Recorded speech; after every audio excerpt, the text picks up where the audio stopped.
The cold steel of the gun pressed against Elena Vale's temple wasn't what terrified her most. It was the quiet voice of the man she'd been sent to destroy, asking if she still believed he was the monster they'd told her he was. Blood dripped from a wound on her shoulder, evidence files scattered at their feet, and outside the locked study door, footsteps closed in from both sides. 1 month ago, she'd walked into Lucian Moretti's mansion as an undercover agent with a simple mission: expose the crime lord and bring him down. Now trapped between the criminals hunting them and the corrupt officials who'd sent her, Elena realized the real betrayal had been orchestrated long before she ever stepped foot on this estate. If you want to know how a shy maid became the only person standing between a mafia boss and total destruction, stay with me until the end. Hit that like button and drop a comment with your city so I can see how far this story travels. Elena Vale's hands trembled as she stood before the iron gates of the Moretti estate, her small suitcase feeling heavier with each passing second. The mansion loomed ahead through morning fog, all dark stone and sharp angles, more prison than home. She'd rehearsed her cover story 100 times during the 2-hour bus ride, but now, staring at the reality of what she'd agreed to do, the words felt thin and unconvincing even to herself. "You getting in or what?" The security guard's voice cut through her thoughts. He was heavy-set, with eyes that registered her presence without really seeing her, the perfect response to someone who needed to be invisible. "Yes, sorry." Elena forced her feet forward, through the checkpoint where another guard waved a scanner over her bag with mechanical efficiency. Nobody smiled. Nobody welcomed her. The silence felt deliberate, like the mansion itself had rules about warmth. The head housekeeper, Mrs. Chen, met her in the service entrance. She was a small woman, maybe 60, with silver hair pulled back so tight it looked painful, and a mouth that seemed engineered to never curve upward. "You're late," Mrs. Chen said, though Elena had arrived exactly on time. "I'm sorry, don't apologize. Do better." Mrs. Chen's eyes traveled over Elena's cheap dress, her worn shoes, the suitcase held together with duct tape. "You're here because we're short-staffed, not because you're special. The moment you become more trouble than you're worth, you're gone. Understood?" "Yes, ma'am. Your room is on the 3rd floor east wing, staff quarters. You'll share it with 2 other maids, Anna and Sophie. They'll show you the routines." Mrs. Chen started walking without checking if Elena followed. "Mr. Moretti values 3 things above all else: discretion, efficiency, and loyalty. Disappoint him on any of those counts and you won't get a second chance." Elena's mind raced as they moved through a maze of service corridors. Her FBI handler, Agent Morrison, had briefed her extensively on Lucian Moretti, 34 years old, took over his father's organization at 26, suspected of everything from money laundering to contract killings, but never successfully prosecuted. The file had included grainy surveillance photos showing a tall man with dark hair and darker eyes, always surrounded by armed guards, always unreachable. Morrison had been clear. "We need someone inside, someone he won't suspect. You fit the profile, young, desperate, no criminal record. Get hired, gain access to his private spaces, find evidence we can actually use in court." What Morrison hadn't mentioned was that 5 undercover operations before hers had ended with agents either disappearing or resurfacing months later, refusing to talk about what they'd seen. Elena had only learned about that part 3 days ago, from a friend in records who'd pulled the classified files. She'd almost backed out. But then the hospital had called about her father's latest round of treatments, and the insurance company had denied the claim, and the number on the bill had looked like a prison sentence. So here she was, walking into a different kind of prison, hoping she'd survive long enough to pay off the debt, and maybe, just maybe, do something that mattered. "This is the main kitchen," Mrs. Chen was saying, gesturing to an industrial space where 3 people in white uniforms worked in synchronized silence. "You'll assist with meal service and room preparation. Mr. Moretti entertains frequently. Every detail must be perfect." They passed through rooms that seemed designed to intimidate, floors so polished Elena could see her reflection, artwork that probably cost more than her childhood home, furniture that looked expensive to even breathe near. Everything was immaculate. Everything felt watched. "Does Mr. Moretti have family here?" Elena asked, trying to sound naturally curious rather than investigative. Mrs. Chen's expression hardened. "Questions like that will get you fired before lunch. Your staff. You clean? You serve. You forget everything you see and hear. That's the job. I'm sorry, I didn't mean... Stop apologizing. Mrs. Chen stopped at a narrow staircase. Learn to be invisible. The maids who last are the ones Mr. Moretti never notices. She paused, her eyes meeting Elena's with something that might have been concern or might have been warning. The ones he does notice don't tend to stick around. The third-floor hallway smelled like industrial cleaner and something else. Fear, maybe, though Elena knew that was impossible to actually smell. Her room turned out to be barely larger than a closet, with 3 narrow beds and a single window overlooking the service courtyard. One bed was made with military precision, the other looked like someone had been sleeping there recently, and the third, her bed, had been stripped to the bare mattress. Linen's in the closet, Mrs. Chen said. Uniform too. You start in 30 minutes. Anna will come get you. Then she was gone, and Elena was alone in a space so small she could touch both walls with her arms outstretched. She sat on the bare mattress and let herself have exactly 60 seconds of terror. Her phone was back in the locker Morrison had insisted she use. No personal devices inside the estate. The wire she was supposed to wear was taped to her ribs, inactive until she could establish a regular enough routine that its signal wouldn't be noticed by whatever counter-surveillance the estate employed. She was completely on her own. The door opened without a knock. A young woman, maybe 25, stuck her head in. You're the new girl? Elena. Anna. She had an accent Elena couldn't place, dark eyes that had seen too much, and arms marked with small burn scars. You know how to make a bed that won't get you screamed at? I think so. You don't know anything yet. Anna stepped inside, pulling sheets from the closet with practiced efficiency. Watch. For the next 20 minutes, Anna demonstrated the Moretti standard for everything from hospital corners to pillow placement. She didn't speak much beyond instructions, but Elena noticed her hands never stopped moving and her eyes kept flicking to the door. You scared of something? Elena asked quietly. Anna's hands stilled. You should be too. This isn't a regular household, Elena. The rules here are different. Different how? You'll see. Anna finished the bed and stepped back. Get changed. Sophie's sick, so it's just us today. You'll be following me, doing exactly what I do, not improvising, not showing initiative, just copy and stay quiet. The uniform fit poorly, too loose in the waist, too tight in the shoulders, but Elena didn't complain. She followed Anna back down the service stairs through corridors she'd already forgotten, into a world of whispered instructions and invisible boundaries. Their first task was refreshing the library. Anna pushed open heavy oak doors to reveal a room that seemed designed for a different century. Floor-to-ceiling books, leather furniture, a fireplace large enough to stand in. Weak morning light filtered through windows that overlooked manicured gardens. Dust. Don't disturb, Anna whispered. Don't open anything. Don't read anything. Don't move anything more than an inch. Some of these books are worth more than we'll make in 10 years. They worked in silence for a while, Anna handling the higher shelves while Elena focused on the lower ones. The books were beautiful, leather-bound, many of them clearly old. Elena's hands itched to open them, to search for the hidden safes or concealed documents Morrison had insisted must be somewhere in the house. I heard he killed someone in this room, Anna said suddenly. Elena looked up. What? 3 years ago, a business partner who tried to cheat him. Anna's voice was barely audible. They say Mr. Moretti shot him right there by the fireplace. The staff had to clean up the blood. That's just a rumor, right? Anna met her eyes. Everything here is just a rumor until it happens to you. They moved to the dining room next, a space that could seat 30 people beneath crystal chandeliers that probably cost more than Elena's father's entire medical debt. Anna showed her how to set a table, where each fork went, the precise distance between plate and glass, the angle of the napkin fold. He notices everything, Anna said. Once, a new girl put the salad fork on the wrong side. Mrs. Chen made her reset the entire table 17 times. The girl quit that night.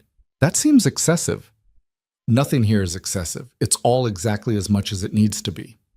Anna finished a place setting and studied it with an artist's critical eye. You'll understand once you see him. Mr. Moretti? He's not like other people. There's something about him that makes you want to either run or stay very, very still.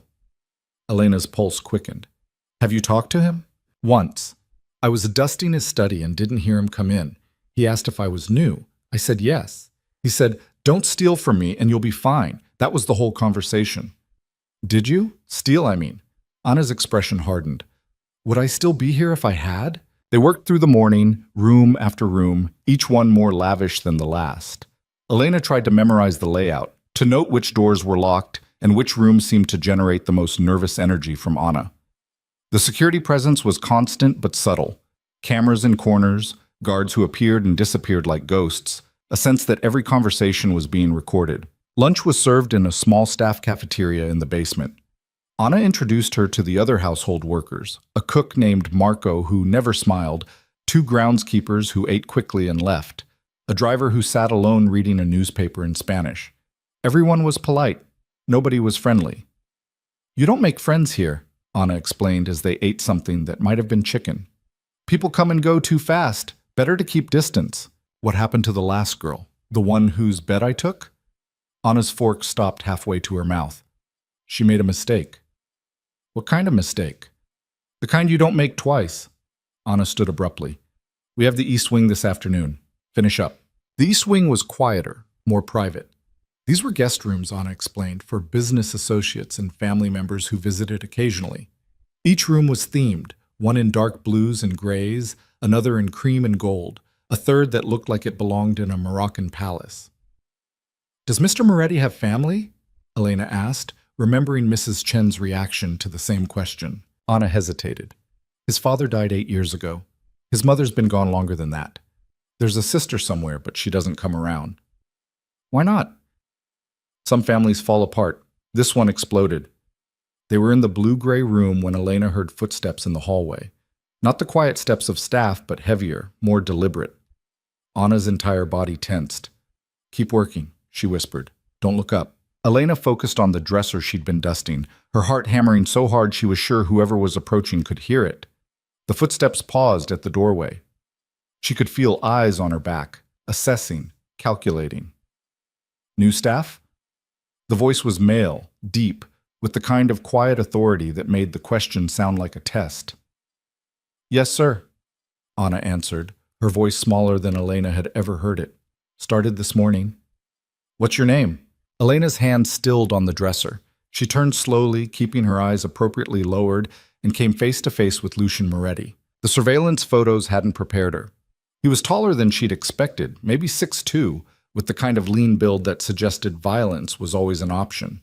Dark hair, shorter on the sides, fell across a forehead marked with a thin scar. His suit probably cost more than her car had. But it was his eyes that stopped her, gray like storm clouds, and currently fixed on her with an intensity that made her forget the practice story she was supposed to tell. "Elena Vall, sir." Her voice came out steadier than she felt. "You're nervous." It wasn't a question. Elena forced herself to meet his gaze for exactly 2 seconds before looking down again. "First day, sir. I want to do well." "Why?" The question caught her off guard. "Sir, why do you want to do well? Most people in your position just want to survive." He stepped into the room, and Elena became acutely aware that Anna had somehow disappeared, leaving them alone. "But you said you want to do well. That's different." Elena's mind raced. The truth that her father was dying and she needed money desperately was too vulnerable. The cover story Morrison had crafted, that she was saving for college, felt suddenly hollow under this man's scrutiny. So she split the difference. "My father's sick. The medical bills are more than I can manage. I need this job to keep him alive." Lucian studied her for a long moment. "That's honest. Is that a problem?" Something flickered across his face. Surprise, maybe, or amusement. "Most people lie to me. They think it's safer." "Is it?" "No, but it's what they do anyway." He moved to the window, looking out over the gardens. "Elena Vale, the employment agency said you have no experience in private service." "No, sir. I was working in a diner before this." "Why leave?" "The pay wasn't enough." "And you think working for me will be enough?" Elena chose her words carefully. "I think working for you will be demanding, but Mrs. Chen said the pay reflects that." "Mrs. Chen talks too much." He turned back to face her, and Elena saw something in his expression shift. "You're going to hear stories about me, about this house. about what I do and who I am. Most of them are exaggerated. Some of them are completely false." He paused. "A few of them are true. I'm not here to judge, sir. I'm here to work. Everyone judges. The question is whether they're smart enough to keep their judgments to themselves." He started toward the door, then stopped. "Don't disappoint me, Elena. The people who disappoint me tend to regret it." Then he was gone, and Elena was alone in the blue-gray room, her hands shaking so badly she had to sit down on the freshly made bed. Anna reappeared minutes later, her face pale. "What did he say to you?" "He asked why I wanted to do well." "And?" "I told him the truth. About my father." Anna sank onto the bed beside her. "That was either very brave or very stupid. I can't tell which yet." They finished the East Wing in silence. Elena's mind kept replaying the conversation, analyzing every word, every pause. Lucian Moretti was dangerous, that much was clear. But he was also more complex than the file Morrison had shown her suggested. The way he'd called out her nervousness, the way he'd commented on honesty, the way he'd looked at her like he was solving an equation rather than addressing a servant. He was testing her. The question was, for what? That evening, after the dinner service was complete and the kitchen had been scrubbed spotless, Elena finally made it back to her small room. Sophie had returned, a rail-thin girl with red-rimmed eyes who barely acknowledged Elena's presence before collapsing into bed. Anna was still downstairs somewhere. Elena lay on her narrow mattress, staring at the ceiling, and tried to organize her thoughts into something coherent enough to report to Morrison. But the truth was, she had nothing concrete yet. No evidence. No smoking gun. Just a strange conversation with a man who seemed to see right through her careful mask. Her door opened. Mrs. Chen stood in the hallway, backlit by fluorescent light. "Mr. Moretti wants to see you in his office." 5 minutes. Elena's stomach dropped. "Did I do something wrong?" "If you had, you'd already be gone." Mrs. Chen's expression was unreadable. "Don't keep him waiting." The walk to Lucian's office felt like a march to execution. 2 security guards flanked the door but didn't stop her when she knocked. "Come in." His office was smaller than she'd expected, lined with monitors showing security feeds from around the estate. Lucian sat behind a desk covered in papers, a glass of whiskey at his elbow. "Sit." He gestured to a chair across from him. Elena sat, her back straight, her hands folded in her lap.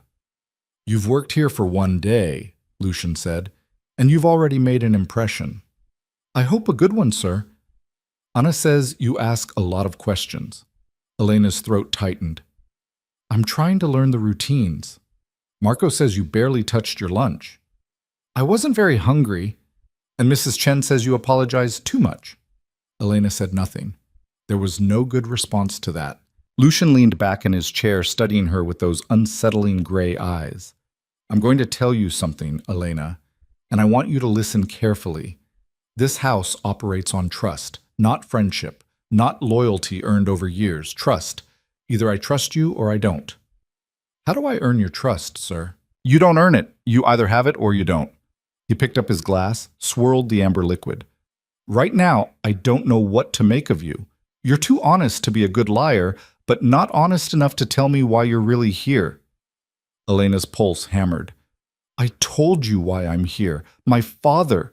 Your father's medical bills are real. I checked. Stage 4 pancreatic cancer, St. Mary's Hospital, insurance denied the last 3 claims." Lucian's voice was matter-of-fact, like he was reading a grocery list. "But that's not why you're here. That's the motivation. I'm asking about the purpose." "I don't understand." "Yes, you do." He set down the glass and leaned forward. "You're smart, Elena. Smart enough to be terrified right now, but still holding it together. Smart enough to tell partial truths instead of obvious lies. Smart enough to know that walking into this house was dangerous, but doing it anyway." His eyes never left hers. "So I'm going to ask you one time, and I suggest you think very carefully about your answer. Who sent you?" The room felt airless. Elena's mind spun through options, calculations, possibilities.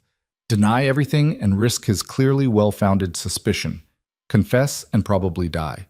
Or, "I'm going to tell you something," she said quietly, "and you're probably going to kill me for it." Lucian's expression didn't change. "I'm listening. Nobody sent me, but I did come here for a reason beyond the job." The words felt like stepping off a cliff. My father isn't just sick. He was an accountant. 20 years ago, he worked for a company that turned out to be a front for money laundering. When the FBI raided them, he cooperated, testified, went into witness protection for 3 years. And? And now he's dying, and the people he testified against have gotten out of prison, and I've been getting calls, threats. Someone knows where we are. Elena's voice cracked, and she let it. This part was true enough to fuel real emotion. I needed to disappear, I needed money, and I needed to learn how people like that operate so I could protect myself and my father if they found us. The silence stretched so long Elena thought she might shatter. Then Lucian laughed. It was a low, dark sound. That's either the truth or the best lie I've heard in 5 years. It's the truth. Your father testified against the Castellano family. It wasn't a question. Elena nodded. They're brutal, vindictive. If they knew where you were, you'd already be dead. Lucian stood, walked to the window. Which means either you're very good at hiding or someone's protecting you. Which is it? I'm good at hiding. No one's that good. He turned back to face her. But I'll tell you what. I believe that you believe what you just told me. Whether it's the whole truth is something we'll discover together. Elena's legs felt weak. Am I fired? No. You're on probation. He moved back to his desk, picked up a folder. I'm going to have someone look into your story. If it checks out, we'll discuss how I might help with your father's situation. If it doesn't, he didn't finish the sentence. He didn't need to. Thank you, sir. Don't thank me yet. And Elena? He waited until she met his eyes. Whatever you think you know about how people like me operate, forget it. You have no idea what you've walked into. Back in her room, Elena's hands wouldn't stop shaking. She'd improvised, merged truth with lies, created a story that might buy her time or might get her killed. The wire against her ribs felt like a bomb now. If Lucian really did investigate her story, if he found the connection to the FBI, if Morrison's cover wasn't as solid as he'd promised. Sophie stirred in her bed. You okay? Yeah, just tired.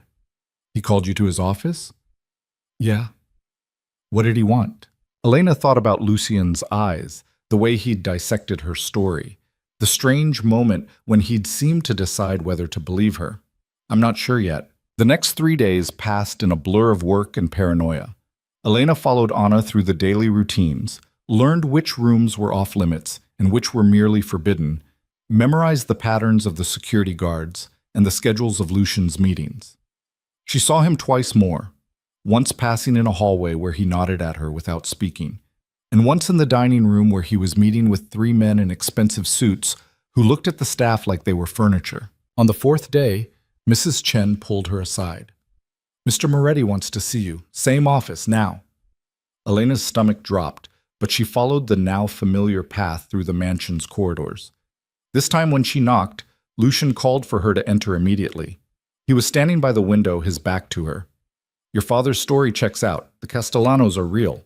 The threats are real. Your witness protection history is real. Relief and terror mixed in Elena's chest.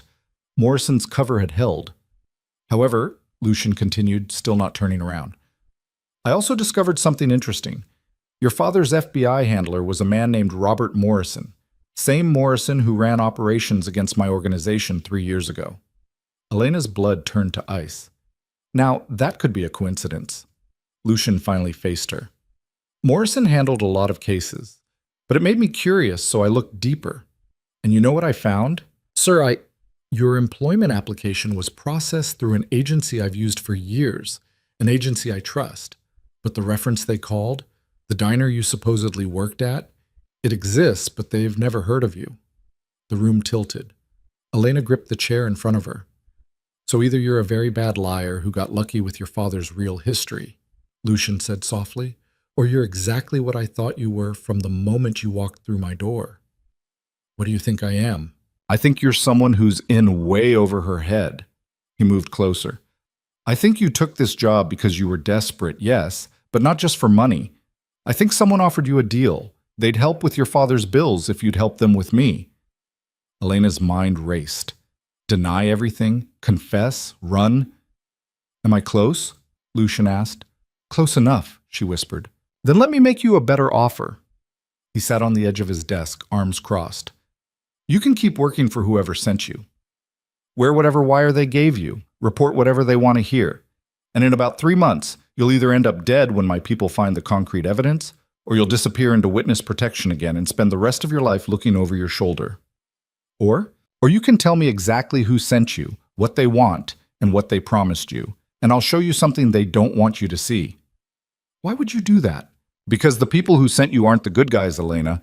They just have better PR. He leaned forward. I know it's a lot to process, so I'm going to give you 24 hours to decide. But understand this. The moment you walk out that door, you're making a choice. Stay quiet, and we continue this dance until one of us breaks. Tell me the truth, and I'll tell you what's really happening here. Elena stood frozen, every instinct screaming different directions. 24 hours, Lucian repeated. Then we'll see who you really are. Elena didn't sleep that night. She lay in the darkness, listening to Sophie's uneven breathing and Anna's occasional murmurs, her mind replaying Lucian's words on an endless loop. 24 hours. The deadline felt like a countdown to her own execution, no matter which choice she made. At 3 in the morning, she gave up pretending and slipped out of bed. The hallways were dimmer at night, but never truly dark. Security lights glowed at regular intervals, and she knew cameras tracked her movement. She made her way to the small staff bathroom and locked herself inside, then carefully peeled back the tape holding the wire against her ribs. The tiny device felt obscene in her palm. Morrison had promised it was undetectable, that Moretti's people would never find it during a standard sweep.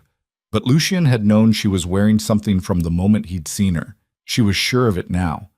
The question was why he hadn't taken it from her yet. She thought about activating it, sending out a distress signal that would bring Morrison's team crashing through the gates. But what would she tell them? That Lucian knew she was undercover and had given her a day to decide whose side she was on? Morrison would pull her out immediately, and her father's medical bills would become someone else's problem, meaning they'd become no one's problem at all. Elena stared at her reflection in the mirror. Dark circles under her eyes, hair falling out of its ponytail, uniform wrinkled from tossing in bed. She looked exactly like what she was, a woman caught between impossible choices with no good options left. She taped the wire back in place and returned to her room. Morning came too fast. Anna shook her awake at 5:30, same as always, and Elena stumbled through the routine of getting dressed and ready. Her hands moved automatically through the morning tasks, stripping beds, collecting linens, following Anna down to the industrial washers in the basement. But her mind was somewhere else entirely, trying to calculate probabilities and outcomes like her life was a math problem she could solve. You look terrible, Anna said as they loaded the second washer. Didn't sleep much. Because of him? Elena glanced up. Anna's expression was carefully neutral, but her eyes held something like understanding. How long have you worked here? Elena asked. 2 years, longer than most. And in that time, has anyone ever, I don't know, gotten close to him? Earned his trust? Anna's hand stilled on a pillowcase. Why are you asking? Just curious. Curiosity gets you fired here. Or worse. Anna resumed loading the washer, her movement sharp now. But since you asked, no. Mr. Moretti doesn't trust anyone. He tests people, constantly.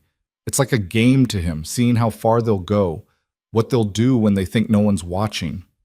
What kind of tests? Anna slammed the washer door closed. The kind that tell him exactly who you are, and once he knows, you're either useful or you're gone. They worked in tense silence after that. Elena's shift dragged on through the morning, dusting the library again, polishing silver in the dining room, helping Marco prep vegetables in the kitchen, even though her hands kept shaking and she nearly sliced her thumb twice. Mrs. Chen watched her with narrowed eyes but said nothing. Lunch came and went. Elena forced down half a sandwich, her stomach too knotted to manage more. 18 hours left, then 16, then 12. At 2 in the afternoon, she was changing linens in one of the guest rooms when she heard voices in the hallway. Male voices, tense and low. She froze, her hand still gripping a fitted sheet. Don't care what your sources say, the timeline's too tight. That was Lucian's voice, clipped and angry in a way she hadn't heard before. We don't have a choice.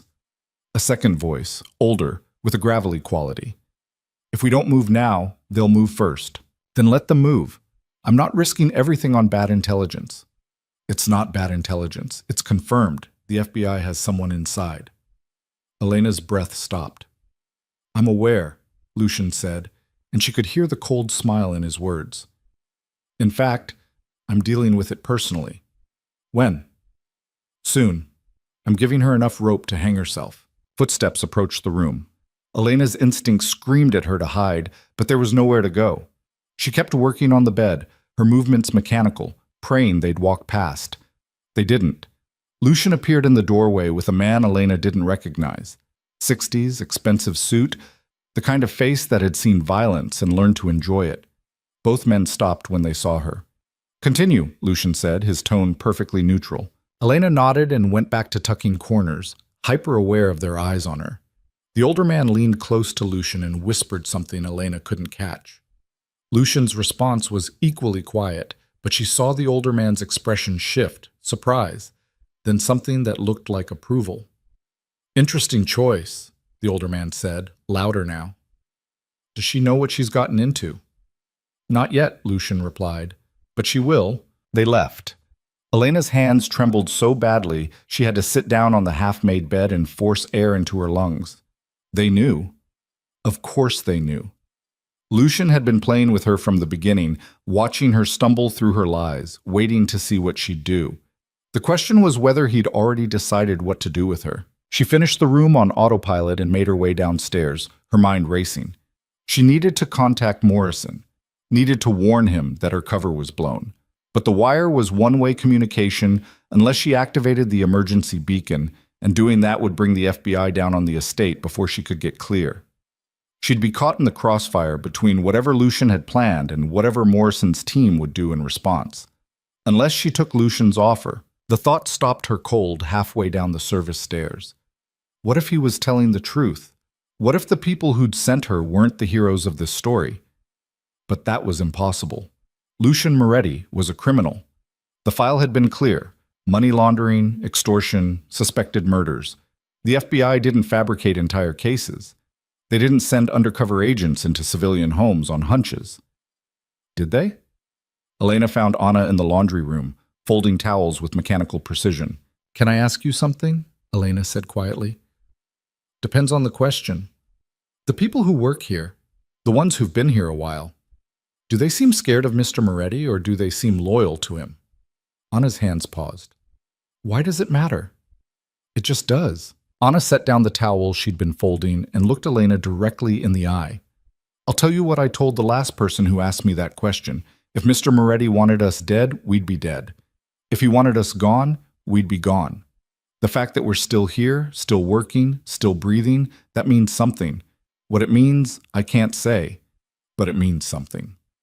What happened to the person who asked you that before? She quit 2 days later, said she couldn't handle not knowing who the real enemy was. Did she figure it out? Anna's expression went carefully blank. I don't know. She disappeared before she could tell me.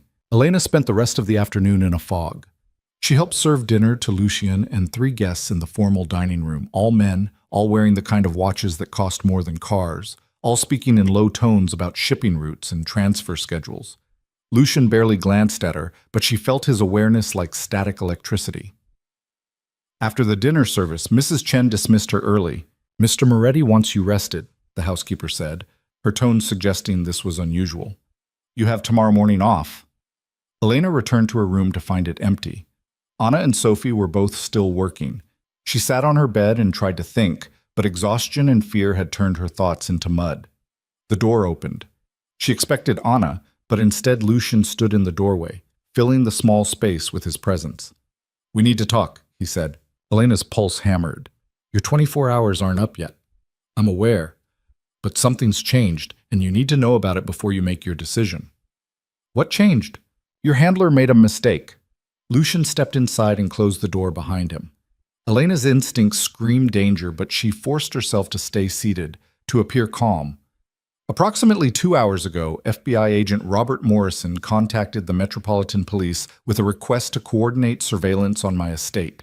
He claimed to have an active informant inside who might be in danger.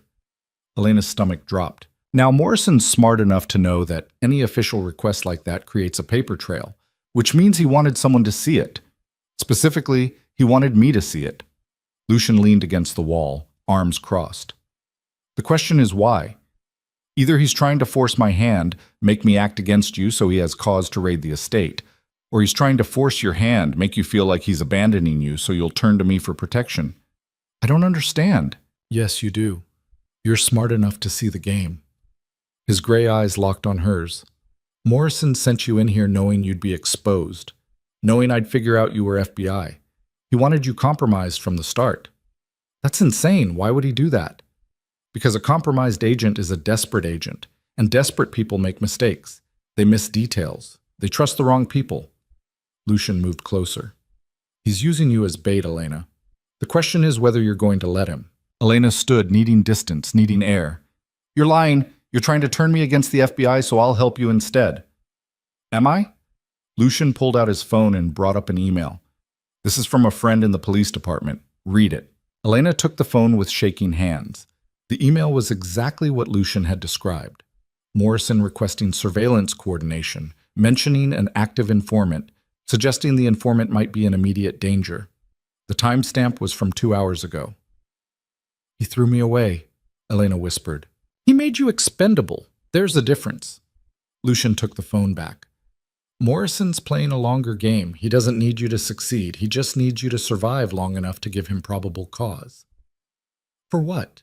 To bring down this entire estate, to arrest everyone in it, sort out the innocent from the guilty later, and claim a victory for the Bureau. Lucian's voice was hard now. And you know what happens to undercover agents who get caught in the middle of raids like that. Sometimes they get rescued. Sometimes they get killed in the crossfire. Sometimes they just disappear into protective custody and spend the rest of their lives wondering if they back the right side. Elena sank back onto the bed. I don't know what to believe anymore. Then believe this. Lucian crouched in front of her, bringing them eye level. In about 6 hours, I'm going to run a test. I'm going to leave cash in plain sight in 3 different locations around this estate. I'm going to leave jewelry in unlocked drawers. I'm going to create opportunities for every single person who works here to steal from me.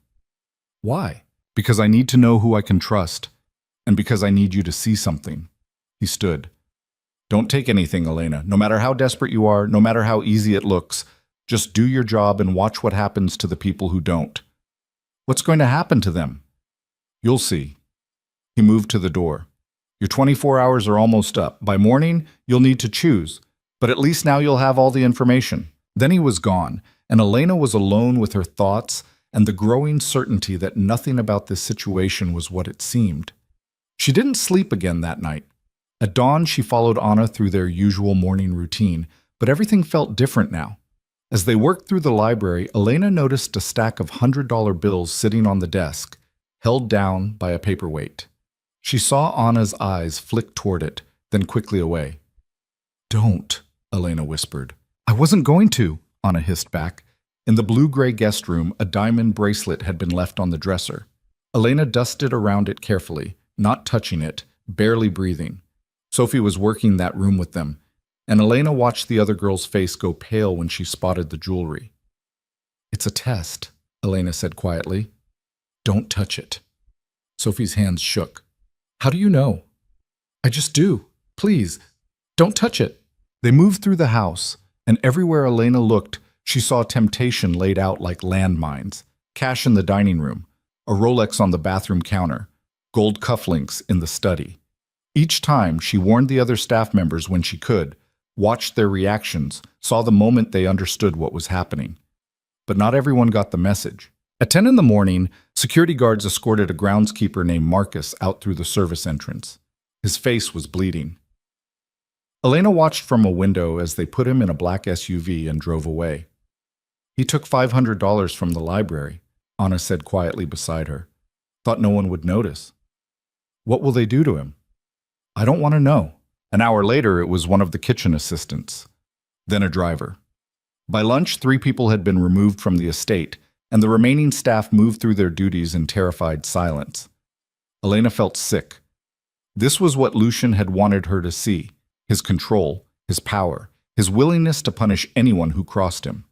It should have confirmed everything Morrison had told her about the kind of man Lucian Moretti was. But instead, she found herself thinking about the test itself. The precision of it, the fairness in a twisted way. Everyone had been given the same opportunity, The same choice. No one had been singled out or framed. They'd condemned themselves.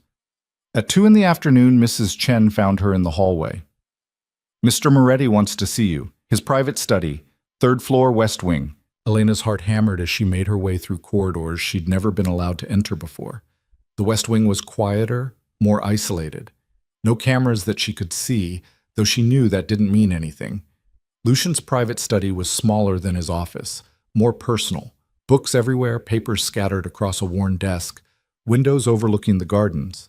He stood by the window, his back to her. "Your 24 hours are up," he said, without turning around. "Have you made your decision?" Elena took a breath. "I need you to tell me something first." "I'm listening." "The people you had removed today, what happened to them?" "They were fired, given a severance payment and a strong recommendation to leave town quickly." He turned to face her. "Did you think I killed them?" "I don't know what to think anymore." "Good. That means you're starting to see the truth." He moved to his desk and picked up a folder. "Elena, I'm going to show you something, and you're going to have a choice to make. You can look at this evidence and decide I'm lying, I'm manipulating you, I'm the monster Morrison told you I was. Or you can look at it and ask yourself why the FBI would send someone like you, someone with no training, no experience, no protection, into a situation this dangerous." He held out the folder. Elena took it with shaking hands and opened it. Inside were documents, financial records, emails, photographs of Morrison meeting with men she didn't recognize in parking garages and hotel rooms, bank statements showing deposits that didn't match his FBI salary. "What is this?" she whispered. "Proof that your handler is on someone's payroll, and it isn't the federal government's." Lucian's voice was gentle now, almost sympathetic.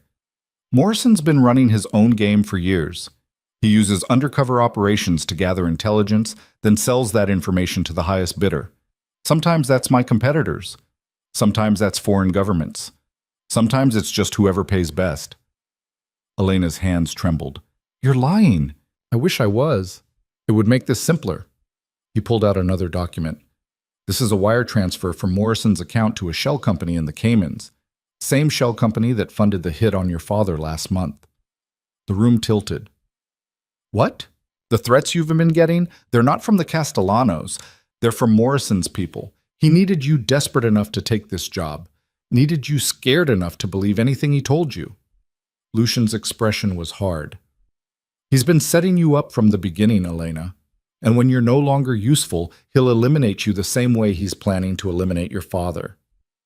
Elena sank into a chair, the folder falling from her numb fingers. "I don't believe you." "Then activate your wire. Call Morrison right now. Tell him you want to meet. See if he agrees. See if he shows up alone." Lucian leaned against the desk. "Or better yet, ask him why he requested that surveillance coordination. Ask him why he flagged you as being in danger when the safest thing for an undercover operation is silence." "He was trying to protect me. He was trying to provoke me into acting against you so he'd have justification for a raid. And when that raid happens, do you really think he's going to make sure you survive it?" Elena's mind spun. Everything Lucian was saying sounded insane, like a conspiracy theory designed to manipulate her. But the documents looked real. The bank statements, the wire transfers, the photographs. They all looked real. "I need time to think," she whispered. "You're out of time." Lucian's voice was firm, but not cruel. "Morrison's planning his raid for tonight, midnight, maybe later. He's going to claim he received intelligence that you were in imminent danger. His team will breach the estate, there'll be gunfire, chaos. And in that chaos, you'll either survive or you won't." "How do you know this?" "Because I have people inside the FBI too, and because Morrison's predictable. He's run this exact play 3 times before." Lucian pulled out his phone and showed her a text message. "This is from my source. Confirms the raid timing. Confirms Morrison's planning to eliminate any witnesses who can tie him to his side business." Elena stared at the message. It could be faked. All of it could be faked. But the knot of fear in her stomach told her it wasn't. "What do you want from me?" she asked quietly. "I want you to help me expose him. Morrison's corrupted more than just himself. He's got 3 other agents on his payroll, plus contacts in local police and probably federal prosecution. If we can prove what he's doing, we can bring down the whole network. And if I say no, Then I'll make sure you survive tonight's raid, get you and your father into actual protective custody, and you'll spend the rest of your life wondering if you backed the right side. He met her eyes. But those people Morrison's working with, they'll still be out there, still corrupt, still destroying lives. Elena stood on shaking legs. I need to make a call. To Morrison? To the hospital, to check on my father. Lucian studied her for a long moment, then nodded and handed her a phone. It's secure. They can't trace it. Elena dialed the number with trembling fingers. The nurse who answered knew her voice. Oh, Elena, honey, I was hoping you'd call. Your father's been asking for you. Is he okay? He's stable, but we need to talk about his care plan. His doctor tried to reach you earlier, but your phone went straight to voicemail. What did the doctor say? A pause. Maybe you should come in. Some of the decisions need to be made in person. Elena's throat tightened. Can I talk to him? My father? He's sleeping right now. The pain medication keeps him pretty drowsy. But, Elena, there's something else. A man came by earlier asking questions about you, said he was FBI, showed credentials. The staff didn't tell him anything, but he seemed very interested in your father's visitor logs. Elena's blood ran cold. What did he look like? 50s, gray hair, expensive suit, very polite, very insistent. Not Morrison, one of his people. If he comes back, don't tell him anything, please. Honey, are you in some kind of trouble? I don't know, but I need you to trust me. If anyone asks about me or my father, you haven't heard from me, okay? Okay, but Elena, see, I have to go. Please, just watch out for him. Elena ended the call and handed the phone back to Lucian. Her hands were shaking so badly she could barely hold it steady. They went after him, she whispered. They actually went after my father. Morrison's covering his bases. If your father dies, you're alone. Easier to control. Lucian's voice was gentle. I'm sorry, Elena. I know this isn't what you wanted to hear. Elena felt something inside her break and reform into something harder. What do you need me to do? Lucian gestured for Elena to sit back down, his expression shifting into something focused and strategic. First, we need to secure your father. Morrison's people won't move on him directly. Not yet, but they'll keep watching. I have contacts at St. Mary's, security personnel I trust. They can make sure no one gets near him without authorization. Why would you help him? Elena's voice came out raw. You don't know me. You don't owe me anything. Because Morrison's have been a problem for me for 3 years, and you just became the key to solving it.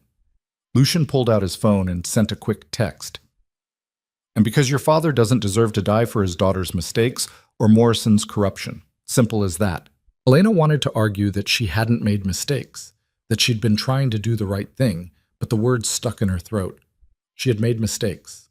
Trusting Morrison, believing the FBI wouldn't send her into danger without proper backup, thinking she could play both sides and come out clean.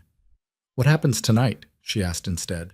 Morrison's team will breach the estate around midnight under the pretense of extracting you from immediate danger. They'll have warrants, probably fabricated, but warrants nonetheless.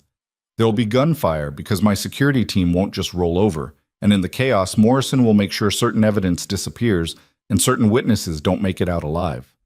Lucian's voice was matter-of-fact, like he was discussing the weather. You'll be caught in the crossfire unless we position you somewhere specific. Where? My father's old study. 3rd floor, east corner. It's reinforced, bulletproof glass, steel door. Security independent from the main house system. Morrison doesn't know about it because it's not on any official blueprints. He met her eyes. You'll be safe there, and you'll have a clear view of how everything unfolds. I don't want to just watch.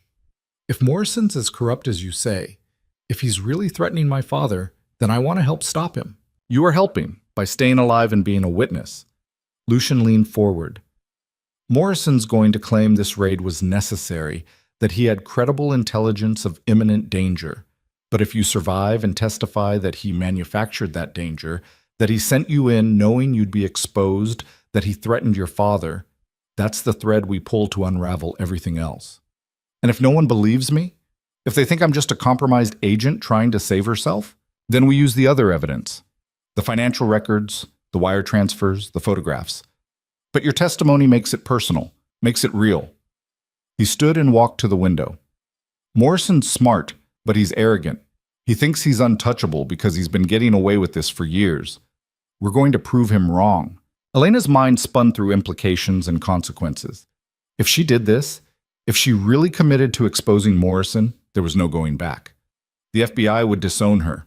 Her career in law enforcement, the whole reason she'd agreed to this operation in the first place, would be finished. But if she didn't do it, Morrison would keep destroying lives, and her father would remain a target. I need to see him, she said quietly. My father, before tonight, in case you don't make it. Lucian finished the thought she couldn't. I'll arrange it, but it has to be quick, and it has to be carefully managed. Morrison's people are watching the hospital. How do we get past them? We don't. We bring him here. Elena's head snapped up. What? No, he's too sick to move. The doctor said he needs round-the-clock care, which my medical staff can provide. I have a fully equipped medical suite in the West Wing. It's not ideal, but it's safer than leaving him exposed at St. Mary's. Lucian's expression softened slightly. Elena, if Morrison's people decide he's a liability, he won't survive the night. Here I can protect him. You can see him. And when this is over, he goes back to the hospital with armed guards who actually work for you, not Morrison. Every instinct screamed that this was a trap, that accepting help from Lucian Moretti was just trading one dangerous situation for another. But Elena was out of options, out of allies, and out of time. Okay, she whispered. Bring him here. Lucian made 3 phone calls in quick succession, his voice clipped and authoritative. Elena caught fragments: medical transport, security detail, discreet entry through the service gate. Within minutes, he'd set machinery in motion that would uproot her father from his hospital bed and deliver him into the heart of a crime lord's estate. It'll take about 90 minutes, Lucian said, pocketing his phone. In the meantime, we need to prepare you for tonight. Prepare me how? Morrison's going to ask you questions when his team extracts you. He'll want to know what you learned, what you saw, whether you compromised the operation. Your answers need to be convincing enough that he doesn't suspect you've flipped, but vague enough that you don't give him anything useful. Elena rubbed her temples. I don't know if I can pull that off. I'm not trained for this kind of thing. You've been pulling it off for days. You convinced my staff you were just a desperate girl looking for work. You convinced me, at least initially, that you were only here for your father. Lucian's tone was almost approving. You're better at deception than you think. You just need to trust your instincts. My instincts told me to trust Morrison in the first place. No, they didn't. Your desperation told you to trust him. There's a difference. He moved closer, his gray eyes intent. What did your gut say when you first met Morrison, when he laid out this operation? Elena thought back to that meeting in the anonymous FBI office. Morrison's practiced smile, his assurances that she'd be protected and supported. It said something was off, that he was too smooth, too eager to recruit someone with no experience. Exactly, but you ignored that because you needed the money and he offered a solution. Lucian's voice wasn't judgmental, just observational. Tonight, when Morrison questions you, listen to that instinct. If something feels wrong, it probably is. A knock on the door interrupted them. One of Lucian's security guards entered, a burly man with a scar across his jaw. The package is en route, he said. ETA 70 minutes. Medical team is prepping the West Suite now. Good. Increase perimeter security, standard protocols. And Marcus? No one gets close to the East Study tonight. I don't care who they claim to be. Understood. The guard's eyes flicked to Elena. What about her? She stays with me until her father arrives. Then she has access to both him and the East Study. Anyone who interferes answers to me directly. The guard nodded and left. Elena felt the weight of what she'd stepped into settling on her shoulders like a physical burden. Lucian wasn't just offering protection, he was offering sanctuary. But sanctuary came with strings, and she didn't fully understand what those strings were yet. Why are you really doing this? She asked. Don't tell me it's just about Morrison. There has to be more. Lucian was quiet for a long moment, his expression unreadable. Then he moved to a cabinet on the far wall and pulled out a bottle of whiskey and 2 glasses. My father, he said, pouring amber liquid into both glasses, spent 30 years building an empire. not the criminal organization Morrison's file describes, that came later, when the legitimate businesses got strangled by corruption. Politicians on the take, cops demanding protection money, federal agents running their own side deals. He handed Elena a glass. My father tried to fight it clean. Hired lawyers, filed complaints, went through proper channels. You know what happened? Elena shook her head. They destroyed him, froze his assets, arrested him on fabricated charges, made sure he died in a federal prison before his trial even started. Lucian's voice was flat, emotionless, in a way that suggested deep wells of buried rage. I was 26 years old, trying to save what was left of his businesses, when I realized the system wasn't broken. It was working exactly as designed. The corruption wasn't a bug, it was the feature. So you became what they accused your father of being. I became what I needed to become to survive. And then I found my father's journals. He took a drink. Turns out, before he died, he'd been documenting everything, every bribe, every threat, every dirty deal, names, dates, amounts. He'd hidden the evidence, hoping someone would find it and finish what he started. Elena's mind raced. You have proof of corruption inside the FBI? Inside the FBI, the police, the district attorney's office, 3 federal judges, and 2 city council members. My father spent the last year of his life being the most meticulous criminal investigator you've ever seen, except he was investigating the people who were supposed to uphold the law. Lucian's smile was bitter. Ironic, isn't it?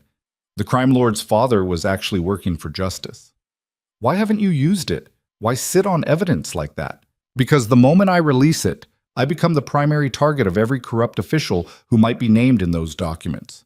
They'll kill me, destroy the evidence, and make sure the truth never comes out. He set down his glass.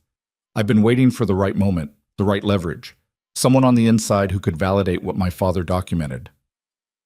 Understanding dawned cold and clear. Someone like me, someone exactly like you. An FBI agent who can testify that Morrison sent her into danger, that he threatened her father, that he's running his own criminal enterprise under the cover of federal authority. Lucian's eyes locked on hers. Your testimony gives my father's evidence credibility. Together, we can bring down the entire network. Elena's hand shook as she raised the glass to her lips. The whiskey burned, but it was a welcome distraction from the magnitude of what Lucian was proposing. If we do this, if we actually expose all of them, what happens to you? You've still committed crimes. You've still run this organization. I'll disappear. New identity, new life, somewhere far from here. It's already arranged. His voice was steady. The estate, the businesses, the assets, they'll be liquidated and the proceeds will go to victims of the corruption my father documented. Restitution, I suppose, or penance. And if I say no, if I decide I can't trust you either, then I make sure you and your father survive tonight, and you disappear too. New identities for both of you, enough money to cover his medical care, and you spend the rest of your life looking over your shoulder. Lucian's expression was serious, but Morrison's network stays intact. The corruption continues, and eventually, they find you anyway. Elena closed her eyes. The choice wasn't really a choice at all. It was a path that had been narrowing since the moment she'd stepped through the estate gates, and now she'd reached the point where only one direction remained. Show me, she said. Show me your father's evidence. I need to see it before I commit to anything. Lucian nodded and moved to a painting on the wall, a dark landscape that looked expensive and depressing. He pressed something behind the frame, and the painting swung outward to reveal a safe. His fingers moved quickly over the keypad, and the door clicked open.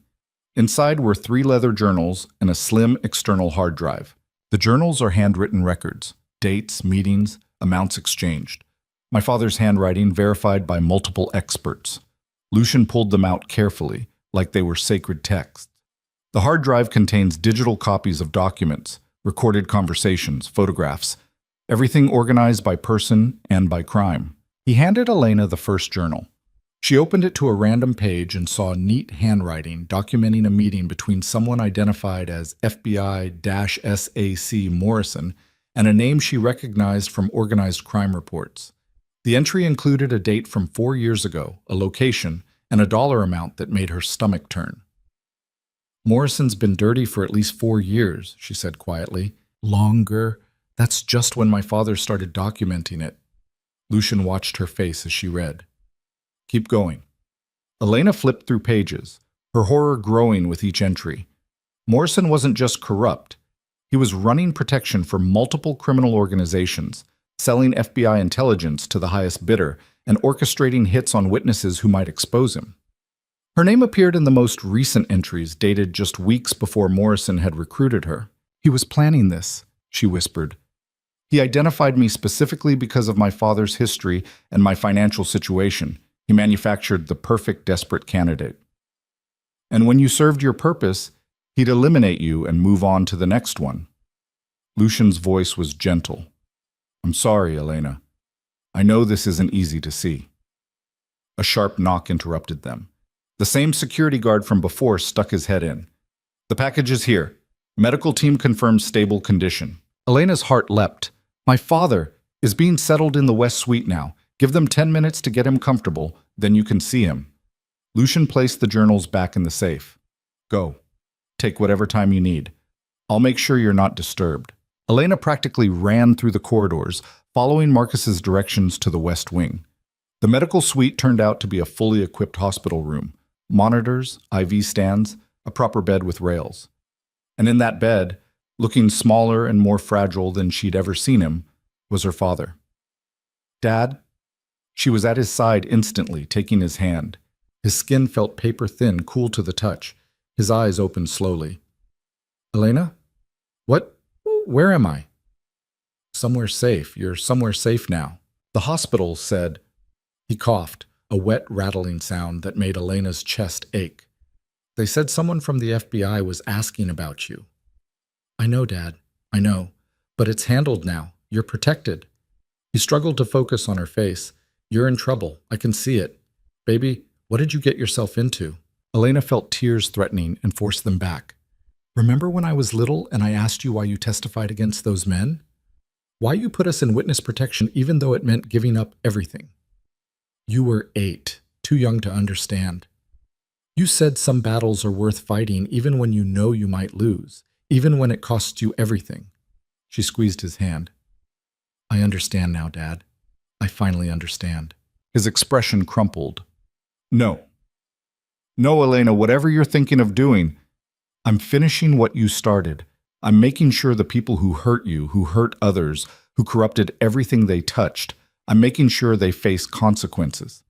Her voice was steady now, certain. "And I'm doing it the right way, with evidence, with the truth. The truth gets people killed, baby. I learned that the hard way." "Then I'll be careful, but I won't walk away. Not from this." She leaned forward and kissed his forehead. "I need you to rest now. The doctors here are good. They'll take care of you. And when this is over, when it's really over, we'll figure out what comes next, together." Her father's eyes were wet. "You're so much braver than I ever was. I learned from the best." She stayed with him until he drifted into medicated sleep, then made her way back to Lucian's study. The estate felt different now, less like a prison and more like a fortress. She understood the security measures, the careful protocols, the paranoia that seemed to infuse every corridor. When you were fighting corruption from the inside, trust became a luxury you couldn't afford. Lucian was on the phone when she entered, speaking rapid Italian to someone. He ended the call when he saw her. "Your father's settled?" "Yes. Thank you for this. For all of it." "Don't thank me yet. The hard part's still coming." He checked his watch. 6 hours until Morrison's raid.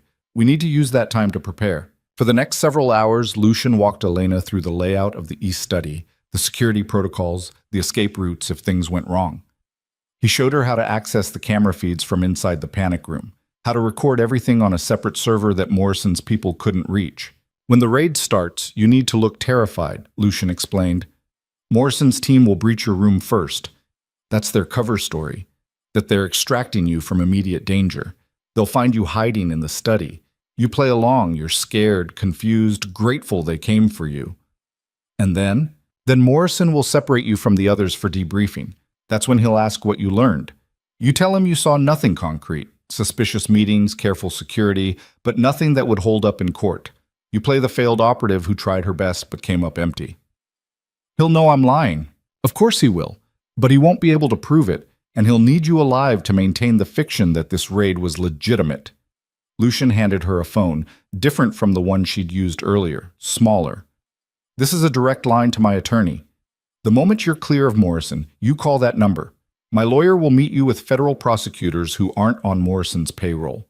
You give them everything, your testimony, my father's journals, the hard drive, everything. What about you? Where will you be? Making sure Morrison's attention stays on me and not on you. His smile was grim. Don't worry, I'm very good at being a distraction. Elena wanted to ask what that meant, wanted to push back against a plan that seemed designed to sacrifice him, but she knew he wouldn't change course. This was what he'd been preparing for, the culmination of years of work, the completion of his father's mission. There's one more thing, Lucian said. He pulled out a small flash drive. This is a copy of everything. The journals have been scanned, the hard drive duplicated. You keep this on you at all times. If something happens to the originals, if Morrison somehow gets to them, this backup ensures the evidence survives. Elena took the flash drive. It was tiny, almost weightless, and somehow that made it feel more precious. This small piece of plastic and silicon held the power to topple an empire of corruption. I'm scared, she admitted quietly. Good. Fear keeps you sharp. Lucian met her eyes. But don't let it paralyze you. When the moment comes to act, trust yourself. You're stronger than you think. The hours crawled by. Elena tried to rest but couldn't. She checked on her father twice more, watched him sleep, memorized the sound of the monitors tracking his vital signs. Anna found her in the hallway around 10 and pulled her into a tight hug without saying anything. Somehow, the other woman knew something major was about to happen. At 11:30, Lucian came to collect her. It's time. Morrison's team is 15 minutes out. They walked together to the east study. The room looked exactly as Lucian had described. Reinforced walls, security monitors, a clear view of the front approach. He showed her one more time how to lock the door from inside, how to access the recordings, how to use the emergency exit if necessary. Remember, he said, his hand on the door. Scared and confused. You're a failed operative, not a turncoat. Don't give them any reason to suspect otherwise. Lucian. Elena caught his arm before he could leave. Why do I feel like this is goodbye? His expression softened in a way she'd never seen before. Because it probably is. After tonight, I disappear. New identity, new life. We won't see each other again. That seems wrong somehow. After everything. That's how it has to be. He squeezed her shoulder once, gently. But for what it's worth, Elena Vale, you reminded me that not everyone in this world is corrupt. That some people still fight for what's right, even when it costs them everything. That matters more than you know. Then he was gone, and Elena was alone in the study with her fear and her determination and the weight of everything that was about to happen. She didn't have to wait long. At 11:47, the security monitors showed vehicles approaching. Black SUVs, moving fast, lights off. Elena's heart hammered as she watched armed figures pour out and take positions around the estate. This was it. This was really happening. Gunfire erupted somewhere below. Elena flinched at the sound, her training, what little she had, screaming at her to take cover. But she forced herself to stay at the monitors, to watch as Morrison's team breached the main entrance with tactical precision. They moved through the estate like they'd studied the layout, and Elena realized with a chill that they probably had. Morrison had been planning this for weeks, maybe months, every detail calculated, every contingency planned for.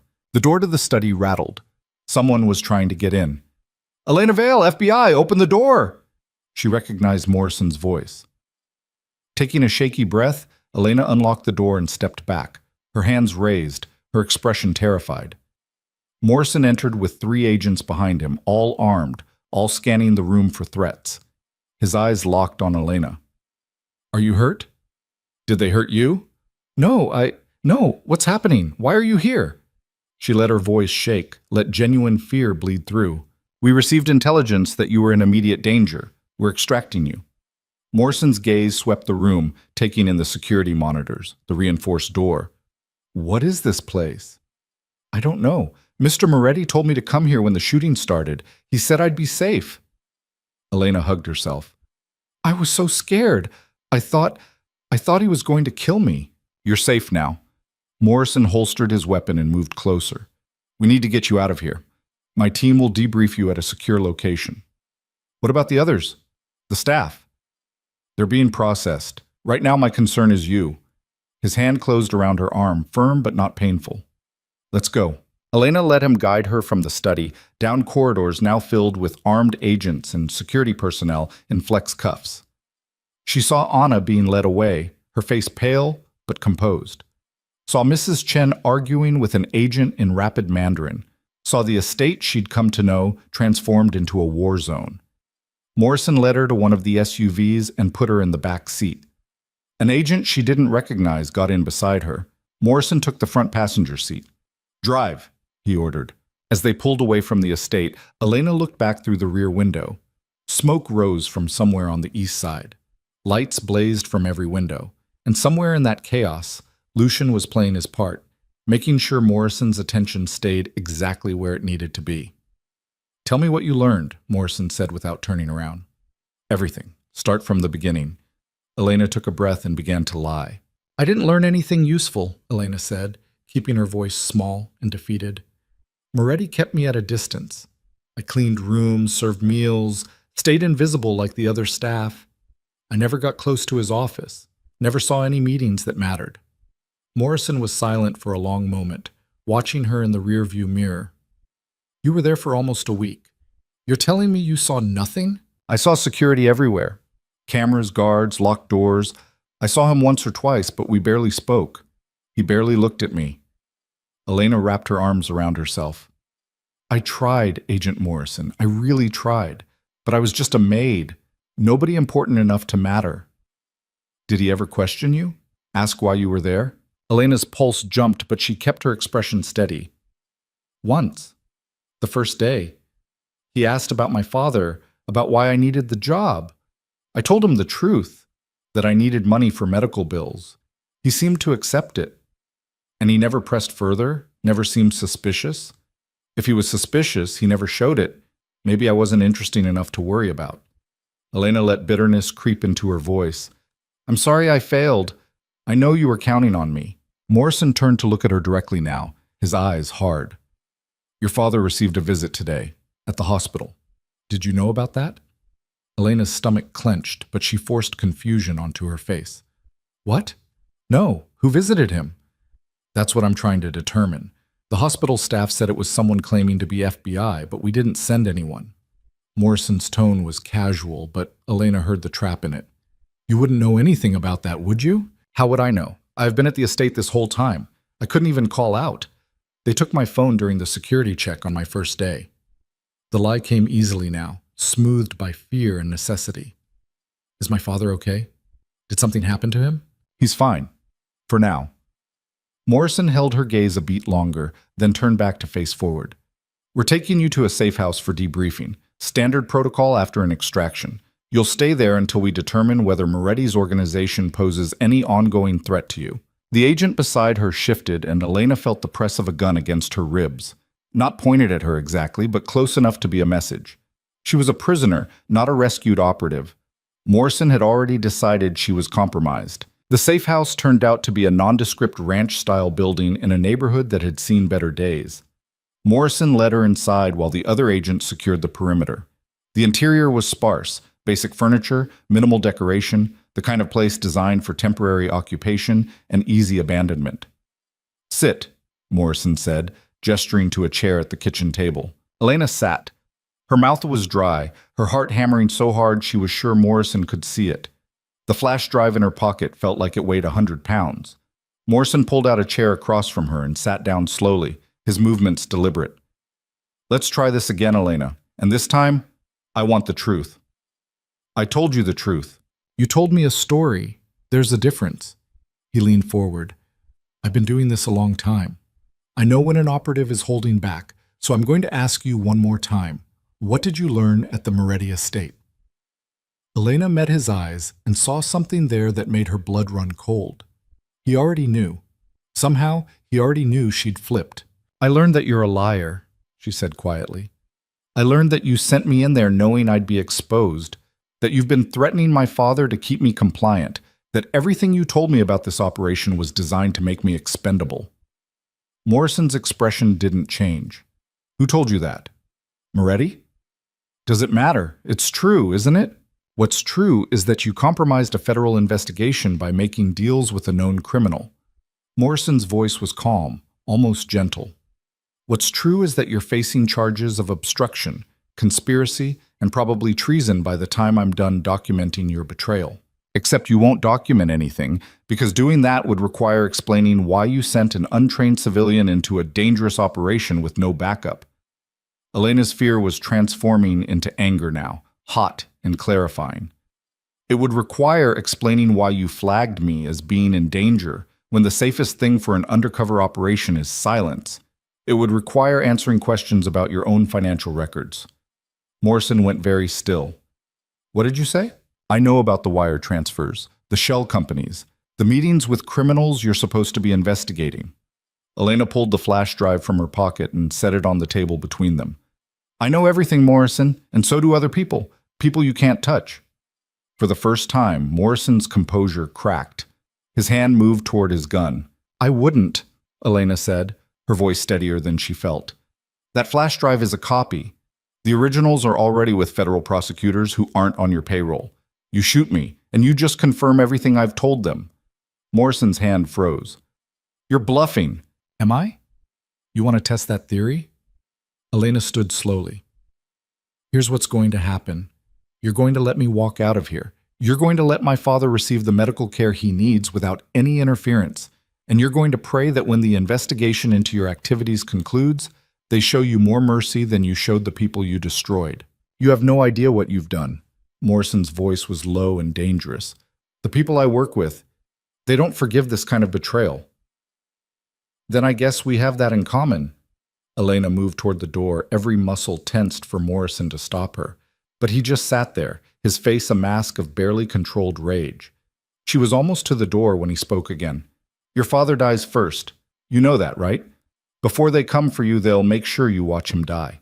Elena's hand froze on the doorknob. If anything happens to my father, that recording of you threatening him goes straight to every major news outlet in the country. You'll be finished before you can even run. What recording? Elena pulled out the phone Lucian had given her and held it up.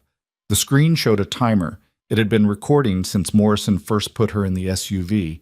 Every word, every threat, everything documented. Morrison lunged from his chair, but Elena was already moving. She yanked open the door and ran, her feet pounding on pavement, her lungs burning. Behind her, she heard Morrison shouting orders, heard the other agents scrambling to respond. She didn't look back. She just ran. 2 blocks away, a car pulled up beside her, a sedan with tinted windows. The passenger door opened. Get in! It was Marcus, Lucian's security chief. Elena dove into the car. Marcus hit the gas before she'd even closed the door, tires squealing as they accelerated away from the safe house. Where's Lucian? Elena gasped, struggling to catch her breath. Making sure Morrison's people are too busy to chase you. Marcus took a hard turn, then another, his eyes constantly checking the mirrors. He said to get you somewhere secure and keep you there until the lawyers give the all clear. Where's secure? Somewhere Morrison doesn't know about. Somewhere his people can't reach. Marcus's jaw was tight. Boss is finishing what his father started. Tonight ends with either Morrison in custody or all of us dead. No middle ground. They drove for 20 minutes, taking a winding route through industrial areas and empty lots. Finally, Marcus pulled into an underground parking garage beneath a building Elena didn't recognize. Stay close to me, he said. They took an elevator to the 8th floor. The hallway was empty, sterile, more like a hospital than an apartment building. Marcus led her to a door at the end and unlocked it with a key card. Inside was a small apartment, clean, functional, anonymous. And sitting on the couch, looking pale but alive, was her father. Dad! Elena rushed to him, wrapping her arms around him carefully. When? Mr. Moretti's people moved me an hour ago. Said you'd be coming soon, that I needed to be somewhere safe. Her father's hand shook as he held her. Elena, what's happening? Who are these people? I'll explain everything, I promise. But right now, I just need you to trust me. Can you do that? Her father studied her face, and Elena saw the moment he decided to believe her. Always, baby. Always. Marcus cleared his throat.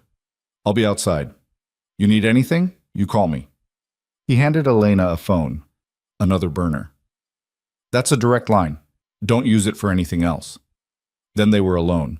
Elena helped her father get comfortable, made sure his portable IV was flowing correctly, and tried to figure out where to even begin explaining. "Start at the beginning," her father said softly, "and don't leave anything out." So Elena told him everything: Morrison's recruitment, the undercover operation, Lucian's suspicions, the evidence of corruption, the choice she'd made to expose it all. Her father listened without interrupting, his expression cycling through shock, anger, fear, and finally something that looked like pride. "You did the right thing," he said when she finished. "It was dangerous and probably foolish, but it was right. I learned from you. I testified against criminals. You're taking down corrupt federal agents. That's a whole different level of dangerous." He took her hand. "But I'm proud of you. Your mother would be too." Elena felt tears threatening and blinked them back. "I'm scared, Dad. What if this doesn't work? What if Morrison destroys the evidence? What if no one believes me? Then we run. We disappear. We start over somewhere new." Her father squeezed her hand. "But I don't think that's going to happen. You're stronger than you think, Elena, and you've got people helping you who know how to fight this kind of battle." A thought struck her. "Dad, when you testified against the Castellanos, did anyone try to help you? Anyone from the other side?" Her father was quiet for a moment. "There was one man. Never learned his name. He made sure certain evidence reached the prosecutors, made sure witnesses stayed alive long enough to testify. I always wondered who he was and why he helped. What if it was Lucian's father? What if he'd been documenting corruption even back then? Then maybe there's more honor in that family than anyone realizes." Her father's expression grew distant. "The world isn't as simple as good guys and bad guys, Elena. Sometimes the people fighting for justice are the ones everyone calls criminals, and sometimes the criminals wear badges and hide behind the law."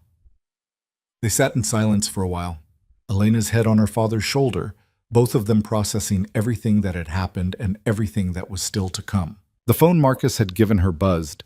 Elena checked the screen, a text from a number she didn't recognize. "Prosecutors are ready. Marcus will bring you to the meeting. Come alone. This is your moment." Elena showed the message to her father. "Go," he said. "Finish this." "What if something happens? What if Morrison? I've got 2 of Moretti's people outside this door and enough medical equipment to keep me alive until you get back. I'll be fine." He kissed her forehead. "Go be brave one more time." Marcus was waiting in the hallway. "Car's ready. We need to move fast. Morrison's people are searching for you, and they're not being subtle about it." The drive took 30 minutes, heading downtown toward the federal courthouse. Marcus pulled into a private garage and led Elena through a maze of corridors to a conference room on the 12th floor. Inside, 3 people waited. 2 were prosecutors, a woman in her 50s with sharp eyes and a younger man who looked like he'd been awake for 3 days straight. The third was Lucian. Elena's breath caught. He looked different, harder somehow, like he'd crossed a line and couldn't come back. His suit was rumpled, his jaw shadowed with stubble, and his eyes held exhaustion that went bone deep. "Ms. Vale," the female prosecutor said, standing. "I'm Assistant U.S. Attorney Karen Richardson. This is my colleague, David Chen. We need to hear your story." For the next 2 hours, Elena talked. She described Morrison's recruitment, the operation he designed, the threats against her father. She detailed her time at the estate, her conversations with Lucian, the moment she'd realized Morrison was corrupt. She showed them the recording from the safe house, played Morrison's threats about her father dying. Richardson and Chen took notes, asked questions, circled back to specific details. They were thorough and professional, and Elena could see them building a case in real time. "And the physical evidence?" Richardson asked. "The journals and hard drive Mr. Moretti mentioned?" Lucian pulled a leather satchel from beside his chair and set it on the table. "Everything's here. 3 journals spanning 8 years of documented corruption, plus a hard drive containing scanned documents, recordings, and photographs. My father compiled it before he died. I've kept it safe until we had someone who could validate it." Chen opened the satchel and pulled out the first journal. His eyes widened as he read. This is extensive. If even half of this is verifiable." "It's all verifiable," Lucian said quietly. "My father was meticulous. Every entry has supporting documentation on the hard drive. Names, dates, amounts. Everything you need to bring charges. Richardson looked between Elena and Lucian. You understand what you're both risking here. Morrison has connections throughout the Bureau. The people named in these journals have power, resources, and motivation to make you disappear. I understand, Elena said. So do I, Lucian added. Mr. Moretti, your cooperation in this matter is appreciated, but you're aware that you're facing significant charges yourself? Money laundering, racketeering, potentially more depending on what our investigation uncovers? I'm aware. My attorney is prepared to negotiate a plea agreement in exchange for my testimony and complete cooperation. Lucian's voice was steady.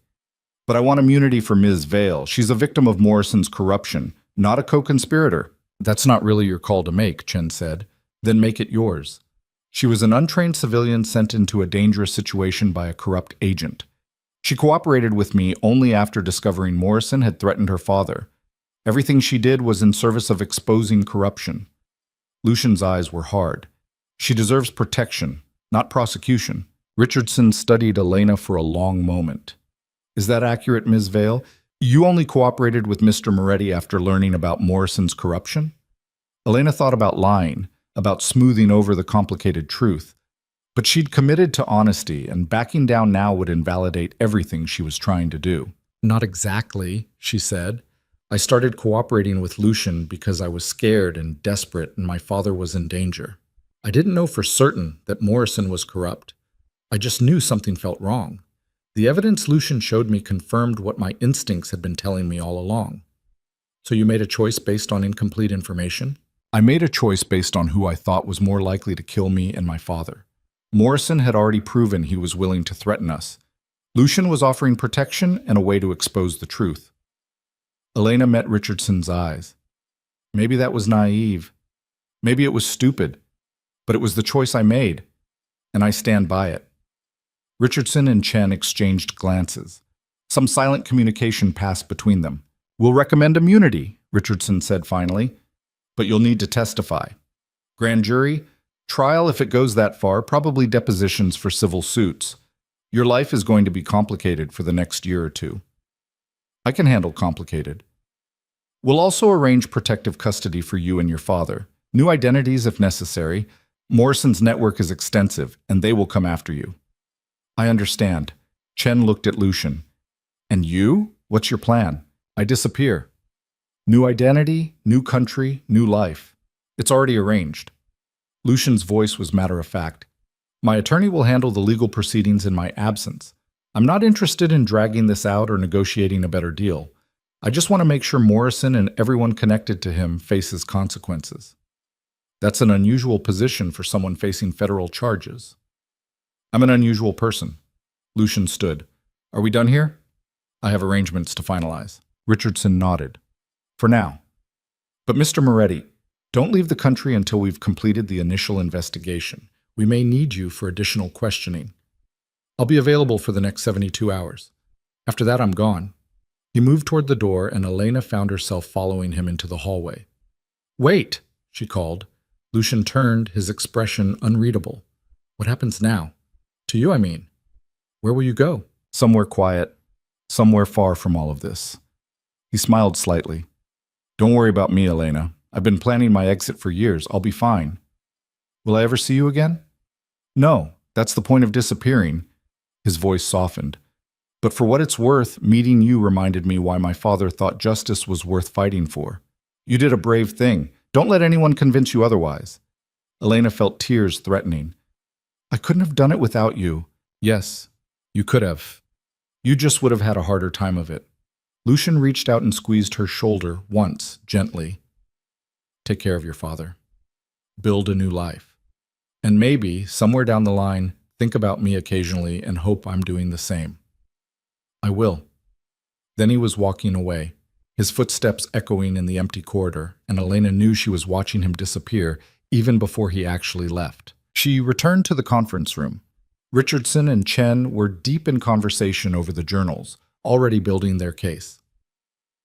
Ms. Vale, Richardson said without looking up, we'll need you to remain available for the next several weeks. Depositions start Monday. Can you do that? Yes, but I need to make sure my father receives proper medical care. He's dying, and I won't let him die in some safe house while I'm testifying. We'll arrange for him to be transferred to a private medical facility under assumed names. Full care, round the clock, whatever he needs. Richardson finally looked up. You're doing the right thing here. I know it doesn't feel like it, but you are. Then why does it feel like I'm betraying everyone? Because corruption protects itself by making exposure feel like betrayal. It makes you question your own judgment, your own morality. Richardson's expression was kind. But you're not the one who broke the rules, Ms. Vale. You're just the one brave enough to point out that they were broken. Marcus drove Elena back to the apartment where her father waited. The sun was rising, painting the sky in shades of orange and pink that seemed too beautiful for how Elena felt. Boss is gone, Marcus said quietly. Left about an hour ago. Didn't say where. He tell you anything about what comes next? Just to make sure you and your father stay safe until the prosecutors are done with you. After that, you're on your own. Marcus pulled up to the apartment building. For what it's worth, working for Mr. Moretti was the most honest job I ever had. He paid fair, protected his people, only hurt those who deserved it. World's going to miss him, whether it knows it or not. Elena found her father awake, watching the sunrise through the apartment window. It's done, she said, sinking onto the couch beside him. Morrison's going down. All of them are. And you? Are you okay? Elena thought about that question. Was she okay? She'd betrayed the FBI, made deals with a crime lord, put herself and her father in danger, and committed to testifying against some of the most powerful people in law enforcement. Her career was destroyed, her reputation would be shredded, and she'd spend years looking over her shoulder waiting for Morrison's allies to exact revenge. But she'd also exposed corruption that had been festering for years. She'd finished what her father started and what Lucien's father had documented. She'd chosen truth over comfort, justice over safety. I'm okay, she said finally. I'm scared and exhausted and not sure what comes next, but I'm okay. Her father pulled her close. That's my girl. They sat together watching the sun rise over a city that didn't know how close it had come to losing itself to corruption completely. Somewhere out there, Morrison was probably planning his defense, gathering allies, preparing to fight back. Somewhere out there, Lucian was beginning his new life far from everything he'd known. And here, in this anonymous apartment, Elena Vale was learning what it meant to choose the hard right over the easy wrong. Her phone buzzed, the burner Marcus had given her. A final text from an unknown number. Not everyone who fights for justice wears a badge. Some of us just do what needs to be done and disappear into the night. Thank you for finishing what my father started. Be safe, be brave, and don't look back. Elena read the message twice, then deleted it. Lucian was right. Looking back would only make the path forward harder to see. The days that followed blurred together in a haze of depositions, legal briefings, and the constant low-grade terror of waiting for Morrison's network to strike back. Elena's father was transferred to a private facility in Maryland under the name Robert Chen, a fictitious identity complete with fabricated medical records and a team of doctors who knew better than to ask questions. Elena became Sarah Mitchell, a consultant for a legal firm. Though everyone involved knew the fiction was paper-thin, the first deposition happened on a Monday morning in a conference room that smelled like stale coffee and desperation. Morrison's attorney, a sharp-faced woman named Patricia Ventura, who'd built her career defending corrupt officials, spent 6 hours trying to dismantle Elena's credibility. Ms. Vale, isn't it true that you accepted payment from Mr. Moretti in exchange for your cooperation? Elena kept her voice steady. I accepted a job as household staff. The salary was disclosed in my employment contract, which the FBI reviewed before I entered the estate. But you also accepted additional benefits, didn't you? Medical care for your father, for instance. After I learned that Agent Morrison had threatened my father's safety, yes, Mr. Moretti provided protection. Protection from threats you claim Agent Morrison made, but can't prove beyond a single recording that may have been edited or manipulated. Richardson cut in smoothly. We've had 3 independent audio forensics experts verify the recording's authenticity. It's unedited and admissible. Move on, Ms. Ventura. The dance continued. Ventura tried to paint Elena as a scorned operative seeking revenge. She tried to suggest Lucian had seduced or blackmailed her into cooperating. She tried to frame the entire situation as a criminal mastermind manipulating a naive girl into destroying a dedicated federal agent's career. But Elena held her ground. She'd spent too many sleepless nights preparing for this, replaying every conversation, every decision, every moment of doubt. She knew her story because it was the truth, messy and complicated as it was. By hour 4, even Ventura's confidence was showing cracks. "Let's talk about the journals," Ventura said, switching tactics. "These documents allegedly compiled by Lucian Moretti's father. How do you know they're authentic?"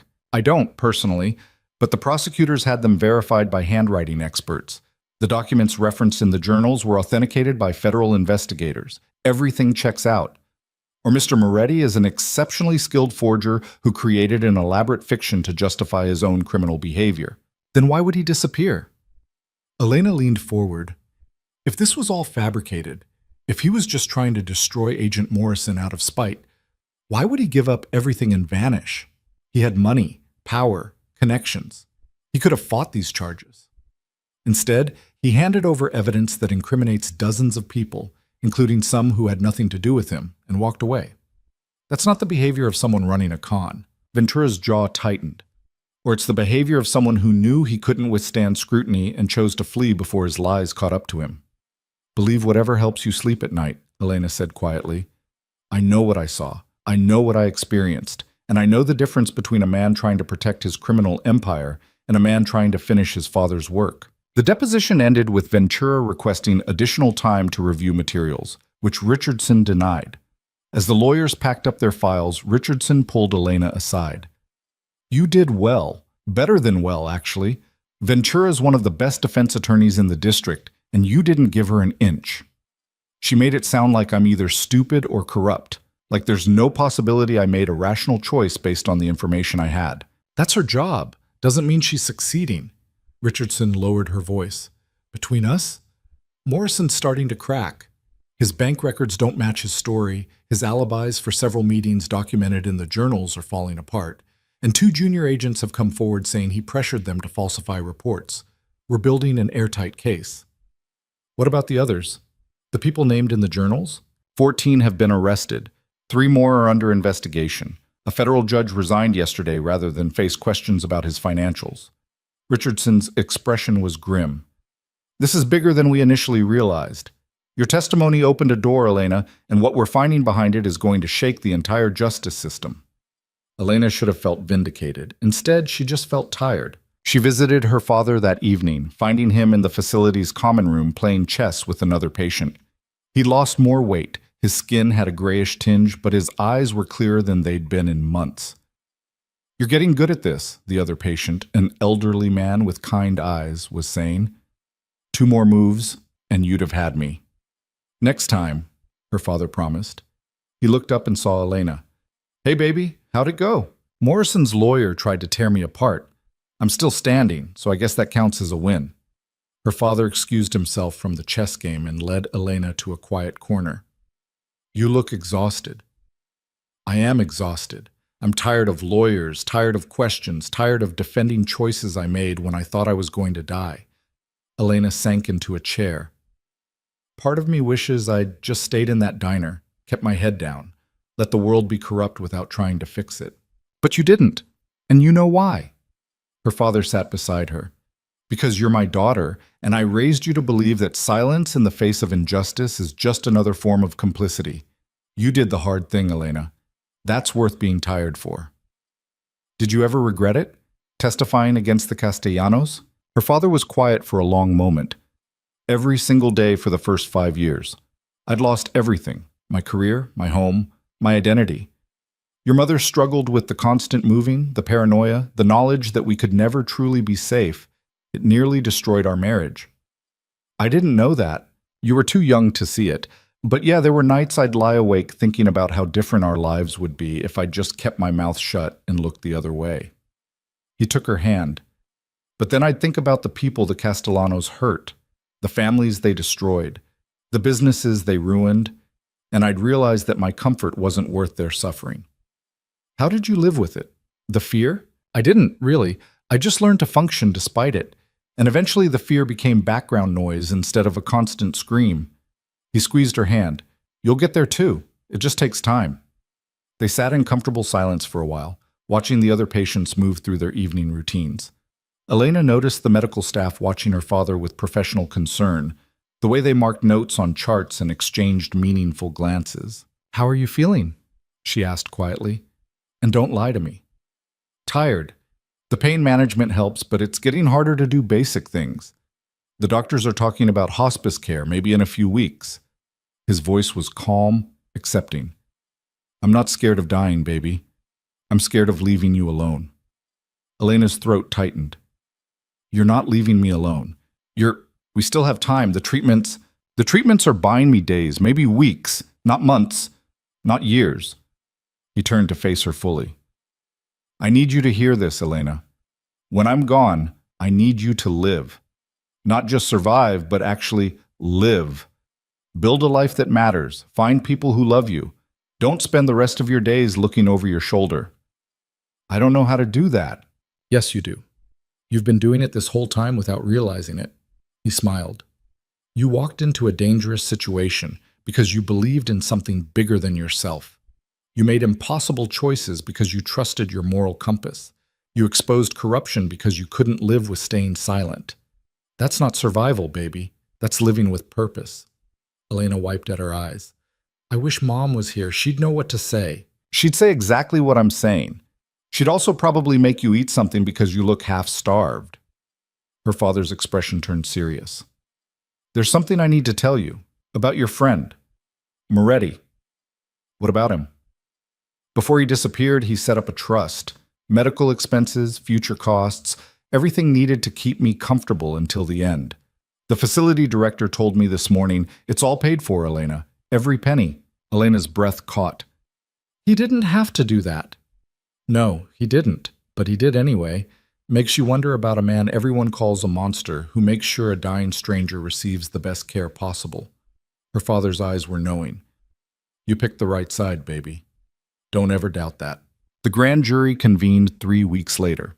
Elena testified for 2 days straight, walking the jurors through everything from Morrison's initial recruitment to the final confrontation at the safe house. The prosecutors presented the journals, the hard drive, the financial records. They called forensic accountants who'd traced Morrison's offshore accounts. They brought in the junior agents who'd witnessed his corruption firsthand. On the third day, the grand jury returned indictments against Robert Morrison and 17 other individuals on charges ranging from bribery and corruption to conspiracy to commit murder. The news broke like a bomb across every media outlet in the country. Elena watched the coverage from her father's room, both of them staring at the television as reporters detailed the scope of the corruption, the years of criminal activity, the lives destroyed by people sworn to uphold the law. Former FBI agent Robert Morrison was taken into custody this morning, the anchor announced, showing footage of Morrison in handcuffs being led from his home. His face was blank, but Elena saw the rage burning behind his eyes. He faces 23 federal charges, including racketeering, obstruction of justice, and conspiracy. If convicted on all counts, he could face life in prison. "Good," her father said quietly. "Let him rot." But the victory felt hollow. Morrison's arrest was just the beginning of a process that would take years to fully resolve. His co-conspirators were already mounting legal defenses, claiming they'd been coerced or manipulated, that the evidence was fabricated, that this was a witch hunt orchestrated by criminals trying to destroy law enforcement from within. Richardson called Elena the next morning. "We need to talk about your security situation. Morrison made bail." Elena's blood ran cold. "How? The charges?" His attorney argued that he's not a flight risk, that he has deep community ties and no prior criminal record. The judge agreed, set bail at $5 million. Morrison's family posted it within an hour. Richardson's voice was tight with anger. "I fought it, Elena. We all did. But the system is what it is." "So he's out there, free to come after me and my father." "We've increased your protection detail. Round-the-clock surveillance, armed guards at your father's facility, a panic button linked directly to federal marshals. But I need you to be smart about this. No unnecessary risks. No deviations from your security protocols." "I understand." But understanding and accepting were different things. Elena spent the next week jumping at shadows, seeing threats in every unfamiliar face, waking from nightmares where Morrison found her father's room and made good on his threats. The attack, when it came, was nothing like she'd imagined. She was leaving the courthouse after another deposition when a man approached her in the parking garage. He was middle-aged, nondescript, the kind of person who'd disappear in a crowd. He moved casually, like he belonged there, and by the time Elena's security detail noticed him, he was already within arm's reach. "Ms. Vale, I have a message from Mr. Morrison." Elena's hand went to the panic button on her keychain, but the man held up both hands, showing he was unarmed. "Just a message, no threat. But you need to hear this." "Stand down," Elena told her security team, though every instinct screamed at her to run. "What's the message?" "Mr. Morrison wanted you to know that he holds no personal animosity toward you. You were doing what you thought was right, just as he was. He respects that, in his way." The man's voice was calm, almost soothing. "But he also wants you to understand that there are consequences for betrayal. Not for you, you're too high profile now, too protected. But for the people you care about, they're vulnerable, always will be. If anything happens to my father, your father's dying anyway. Morrison's not cruel enough to hasten the inevitable, but you have friends, Ms. Vale, former colleagues, people you went to school with, a cousin in Oregon, an aunt in Florida." The man smiled slightly. "They're not protected. They're not high profile. And if Morrison goes to prison, if he loses everything because of your testimony, well, accidents happen. Houses catch fire, cars run red lights, people disappear." Elena's security team was closing in now, but the man had already delivered his message. He turned and walked away, disappearing into the crowd before anyone could stop him. That night, Elena sat in her apartment, a different safe house, the third in as many weeks, and tried to process the threat. Morrison wasn't coming for her directly. He was threatening everyone she'd ever cared about, banking on her conscience to make her reconsider her testimony. She called Richardson. "He's trying to break you," the prosecutor said bluntly. "Make you so terrified for everyone else that you crack under the pressure. It's psychological warfare." "It's working." "Then let it work just long enough for us to trace whoever delivered that message. We've got the parking garage footage. We'll find him, and when we do, he'll flip on Morrison for a reduced sentence. This was a mistake on Morrison's part." "How many mistakes does he get to make before someone I love ends up dead?" Richardson was quiet for a moment. "I can't promise you that won't happen. I can promise that Morrison will face consequences for it if it does. That's the best I can offer." It wasn't enough. But it was all Elena had. She visited her father the next day and found him worse than before. His breathing was labored, his skin waxy, his eyes unfocused. The doctors had moved him to palliative care, a gentle euphemism for the final waiting room. "Hey, baby," he whispered when he saw her. "You look worried." "Morrison sent someone to threaten me. Said he'd go after my friends, my family, anyone I care about." Elena pulled a chair close to his bed. "I don't know what to do, Dad. I don't know how to protect everyone." Her father's hand found hers, his grip weak but steady. "You can't. That's the terrible truth about fighting people like Morrison. They'll always find leverage. They'll always find someone to hurt." He paused to catch his breath. "But here's what you can do. You can refuse to let that fear control you. You can testify. You can tell the truth. And you can trust that most people are strong enough to protect themselves. What if they're not? Then you mourn them and you keep fighting. Because the alternative is letting Morrison win, and that means everyone he's ever hurt suffers for nothing." Her father's eyes were clear now, focused. "I'm dying, Elena. Maybe tomorrow, maybe next week, but soon. And when I go, I need to know that you'll keep fighting. Not for me, for yourself, for the people who can't fight back." "I'm scared." "Good. Fear means you understand the stakes, but don't let it paralyze you." He squeezed her hand. "Promise me. Promise you'll see this through." "I promise." Her father died 3 days later, quietly and without drama, surrounded by doctors who'd cared for him and a daughter who'd tried to save the world to pay for his treatments. Elena sat with him for an hour after his heart stopped, holding his hand, memorizing his face, trying to reconcile the vital man he'd been with the empty shell he'd become. The funeral was small and private, just Elena, Richardson, 2 marshals posing as distant relatives, and a priest who'd been paid to ask no questions and remember no names. They buried him under his false identity, Robert Chen, in a cemetery that would never bear his real name. Standing at the grave, Elena felt something inside her crystallize into resolve. Morrison had taken enough. Her father's freedom, her mother's peace, years of their lives spent running and hiding. He didn't get to take anything else. The trial began 6 weeks later. Morrison sat at the defense table in an expensive suit, his face composed, his manner calm.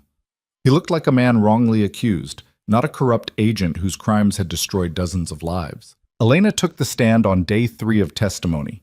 Ventura immediately attacked her credibility, her motives, her relationship with Lucian. Ms. Vale, isn't it true that your father died while under Mr. Moretti's care? He died while receiving medical treatment at a facility Mr. Moretti paid for, yes. And doesn't that strike you as convenient?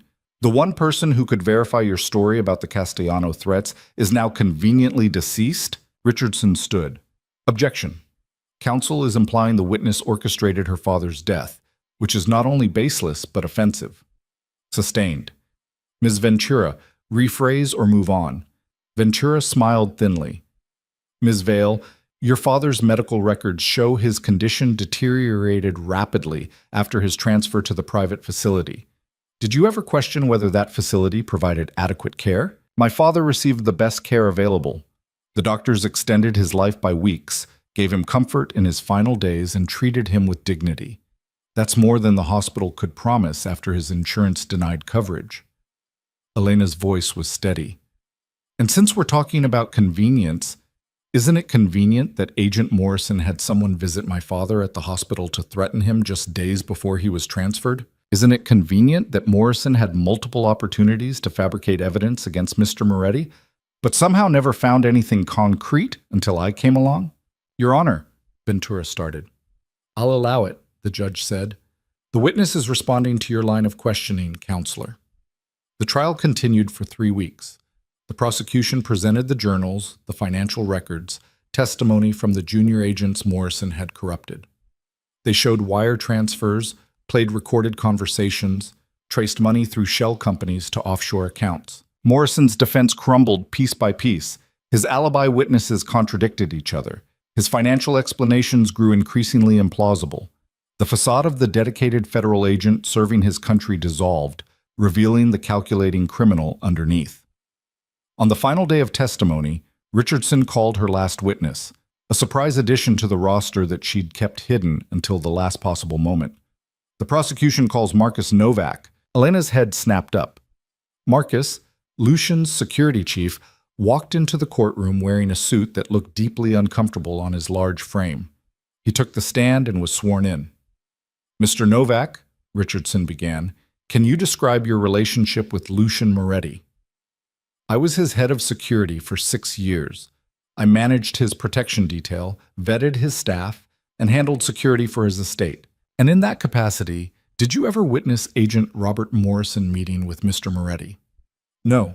Mr. Moretti refused to meet with Morrison, said he didn't trust him. Ventura shot to her feet. Objection! Hearsay! Goes to the defendant's character, Your Honor. Mr. Moretti's assessment of Agent Morrison's trustworthiness is relevant to the larger pattern of corruption. I'll allow it, but tread carefully, Ms. Richardson. Richardson nodded. Mr. Novak, did you ever witness Agent Morrison meeting with other individuals associated with organized crime? Yes. I saw him meet with Viktor Sokolov, head of a Russian trafficking operation, on 3 separate occasions. I photographed 2 of those meetings. Richardson presented the photographs. Morrison's face went white. And did Mr. Moretti instruct you to document these meetings? No, I did it on my own initiative. Mr. Moretti's father had taught us to document corruption wherever we found it. He said someday it might matter. Marcus's voice was calm. Looks like he was right. The testimony continued. Marcus detailed meetings, payments, exchanges of information. He provided specifics that only someone present could know. And through it all, Morrison sat frozen, watching his carefully constructed defense collapse completely. The jury deliberated for 18 hours. When they returned, their verdict was unanimous on all 23 counts. Guilty. Morrison showed no emotion as the verdicts were read. He sat perfectly still, his hands folded on the table, his face blank.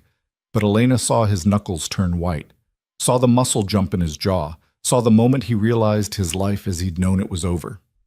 Sentencing came 2 months later. The judge was thorough and merciless. "Mr. Morrison, you were entrusted with upholding the law. Instead, you corrupted it for personal gain.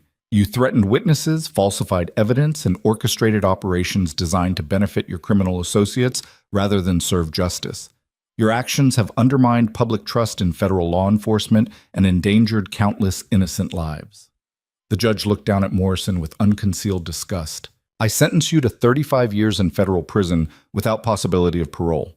May you spend that time reflecting on the lives you destroyed and the oath you violated." Morrison was led away in handcuffs. As he passed Elena in the gallery, their eyes met. She expected rage, maybe hatred. Instead, she saw something that looked almost like respect. Outside the courthouse, reporters swarmed. Elena pushed through them without comment, Richardson at her side running interference. They made it to a waiting car and drove in silence for several blocks. "It's over," Richardson said finally. "Morrison's allies are pleading out. The judges are resigning. The whole network is collapsing." "You did it, Elena. You actually did it." "We did it." "You, me, Marcus, Lucian's father." Elena stared out the window at the city passing by. "It took all of us." "What will you do now? Witness protection offered you a new identity, a fresh start somewhere Morrison's allies can't find you." Elena had thought about this question for weeks. "I'm going to testify in the civil suits, help the victims Morrison hurt recover what they lost. And then I'm going to disappear, but on my own terms, not running, just choosing a different life." "You've earned that." Richardson pulled out a folder. "Before I forget, this came for you this morning. No return address, but it passed our security screening." Inside was a single sheet of paper with a short handwritten note. "You kept your promise. Thank you for finishing what my father started. The world is a little more just because you had the courage to stand up. Live well. Don't look back. And know that somewhere, someone is grateful you exist. A friend." Elena folded the note carefully and tucked it into her pocket. Lucian had kept his promise too, disappeared completely, started over somewhere far from the corruption and violence that had defined his life. She hoped he'd found peace. She hoped he'd built something better than what he'd left behind. 6 months later, Elena stood on a beach she'd never seen before, in a town whose name she was still learning to pronounce. She'd sold everything, taken the trust fund Lucian had established for her father's care, and used it to start a nonprofit organization that helped victims of corruption navigate the legal system and rebuild their lives. The work was hard and often heartbreaking, but it mattered. Every person she helped was proof that justice, however imperfect and delayed, was still possible. She'd made peace with her choices, with trusting Lucian, with exposing Morrison, with choosing the hard path over the easy one. She'd learned that morality wasn't about following rules. It was about understanding when the rules were broken and having the courage to fix them. Her father's grave was 2,000 miles away, marked with a false name in a cemetery she'd probably never visit again. But she carried him with her anyway, in the lessons he'd taught and the example he'd set. He'd shown her that standing up to corruption required sacrifice. He'd also shown her that the sacrifice was worth it. Sometimes, late at night, Elena wondered about Lucian, where he'd gone, what name he used now, whether he thought about those chaotic weeks when their lives had intersected. She hoped he was happy. She hoped he'd found redemption for the crimes he'd committed in service of exposing greater crimes. The truth was complicated. Lucian had been a criminal. There was no denying that. But he'd also been the son of a man who died trying to document corruption, and he'd finished that work at great personal cost. Morrison had been a federal agent sworn to uphold the law, but he'd been more corrupt than most of the criminals he'd supposedly investigated. In the end, Elena had learned that the badges people wore mattered less than the choices they made. Justice wasn't about which side you started on. It was about which side you chose when the moment came to act. She'd chosen truth. She'd chosen exposure. She'd chosen to trust a man everyone called a monster and expose a man everyone called a hero. And she'd learned that sometimes the monster is just someone fighting back against a corrupt system, and sometimes the hero is the real villain all along. The sun was setting over the ocean, painting the sky in shades of orange and gold. Elena watched it sink toward the horizon and thought about her father, about Lucian, about all the people who'd fought for justice in ways the world would never fully understand or appreciate. She'd survived. She'd exposed corruption. She'd made a difference. And now, finally, she was learning to live. The tide rolled in, washing away footprints in the sand, erasing evidence of who'd walked there before. Elena turned and walked back toward town, toward the small office where tomorrow she'd help another person whose life had been destroyed by corruption, toward a future built on hard choices and harder truths. Behind her, the ocean kept moving, indifferent to human concerns about justice and morality and the price of doing what's right. But Elena had learned that indifference was its own kind of freedom. The ocean didn't judge her choices. It just existed, constant and eternal, proof that some things endured no matter what. She'd endured too. Broken and rebuilt, scared but standing, carrying scars that would never fully heal, but had taught her what she was capable of surviving. That was enough. It had to be enough. And somewhere, in a town whose name she'd never know, a man who'd once been called Lucian Moretti was learning the same lesson, that survival wasn't the same as living, but it was a necessary first step. That redemption wasn't about erasing the past, but about building a future that honored the people who'd sacrificed everything for justice. They'd both survived the fire that had burned away everything familiar. Now they were both learning what it meant to build something new from the ashes. The world kept turning. Corruption would rise again because it always did. But so would people willing to fight it. People like Elena's father, like Lucian's father, like Elena herself. The fight was never truly over, but that didn't mean it wasn't worth fighting. Elena walked into her office building and climbed the stairs to the second floor. Tomorrow would bring new cases, new victims, new battles against a system that protected the powerful and crushed the vulnerable. But tonight, she allowed herself to simply exist. To remember those she'd lost and those who'd helped her survive. To acknowledge the fear and the courage, the mistakes and the victories, the complicated truth of who she'd become. She wasn't perfect. She'd never be perfect. But she was trying every single day to make choices that mattered. And in a world drowning in corruption and compromise, that simple act of trying was its own form of revolution.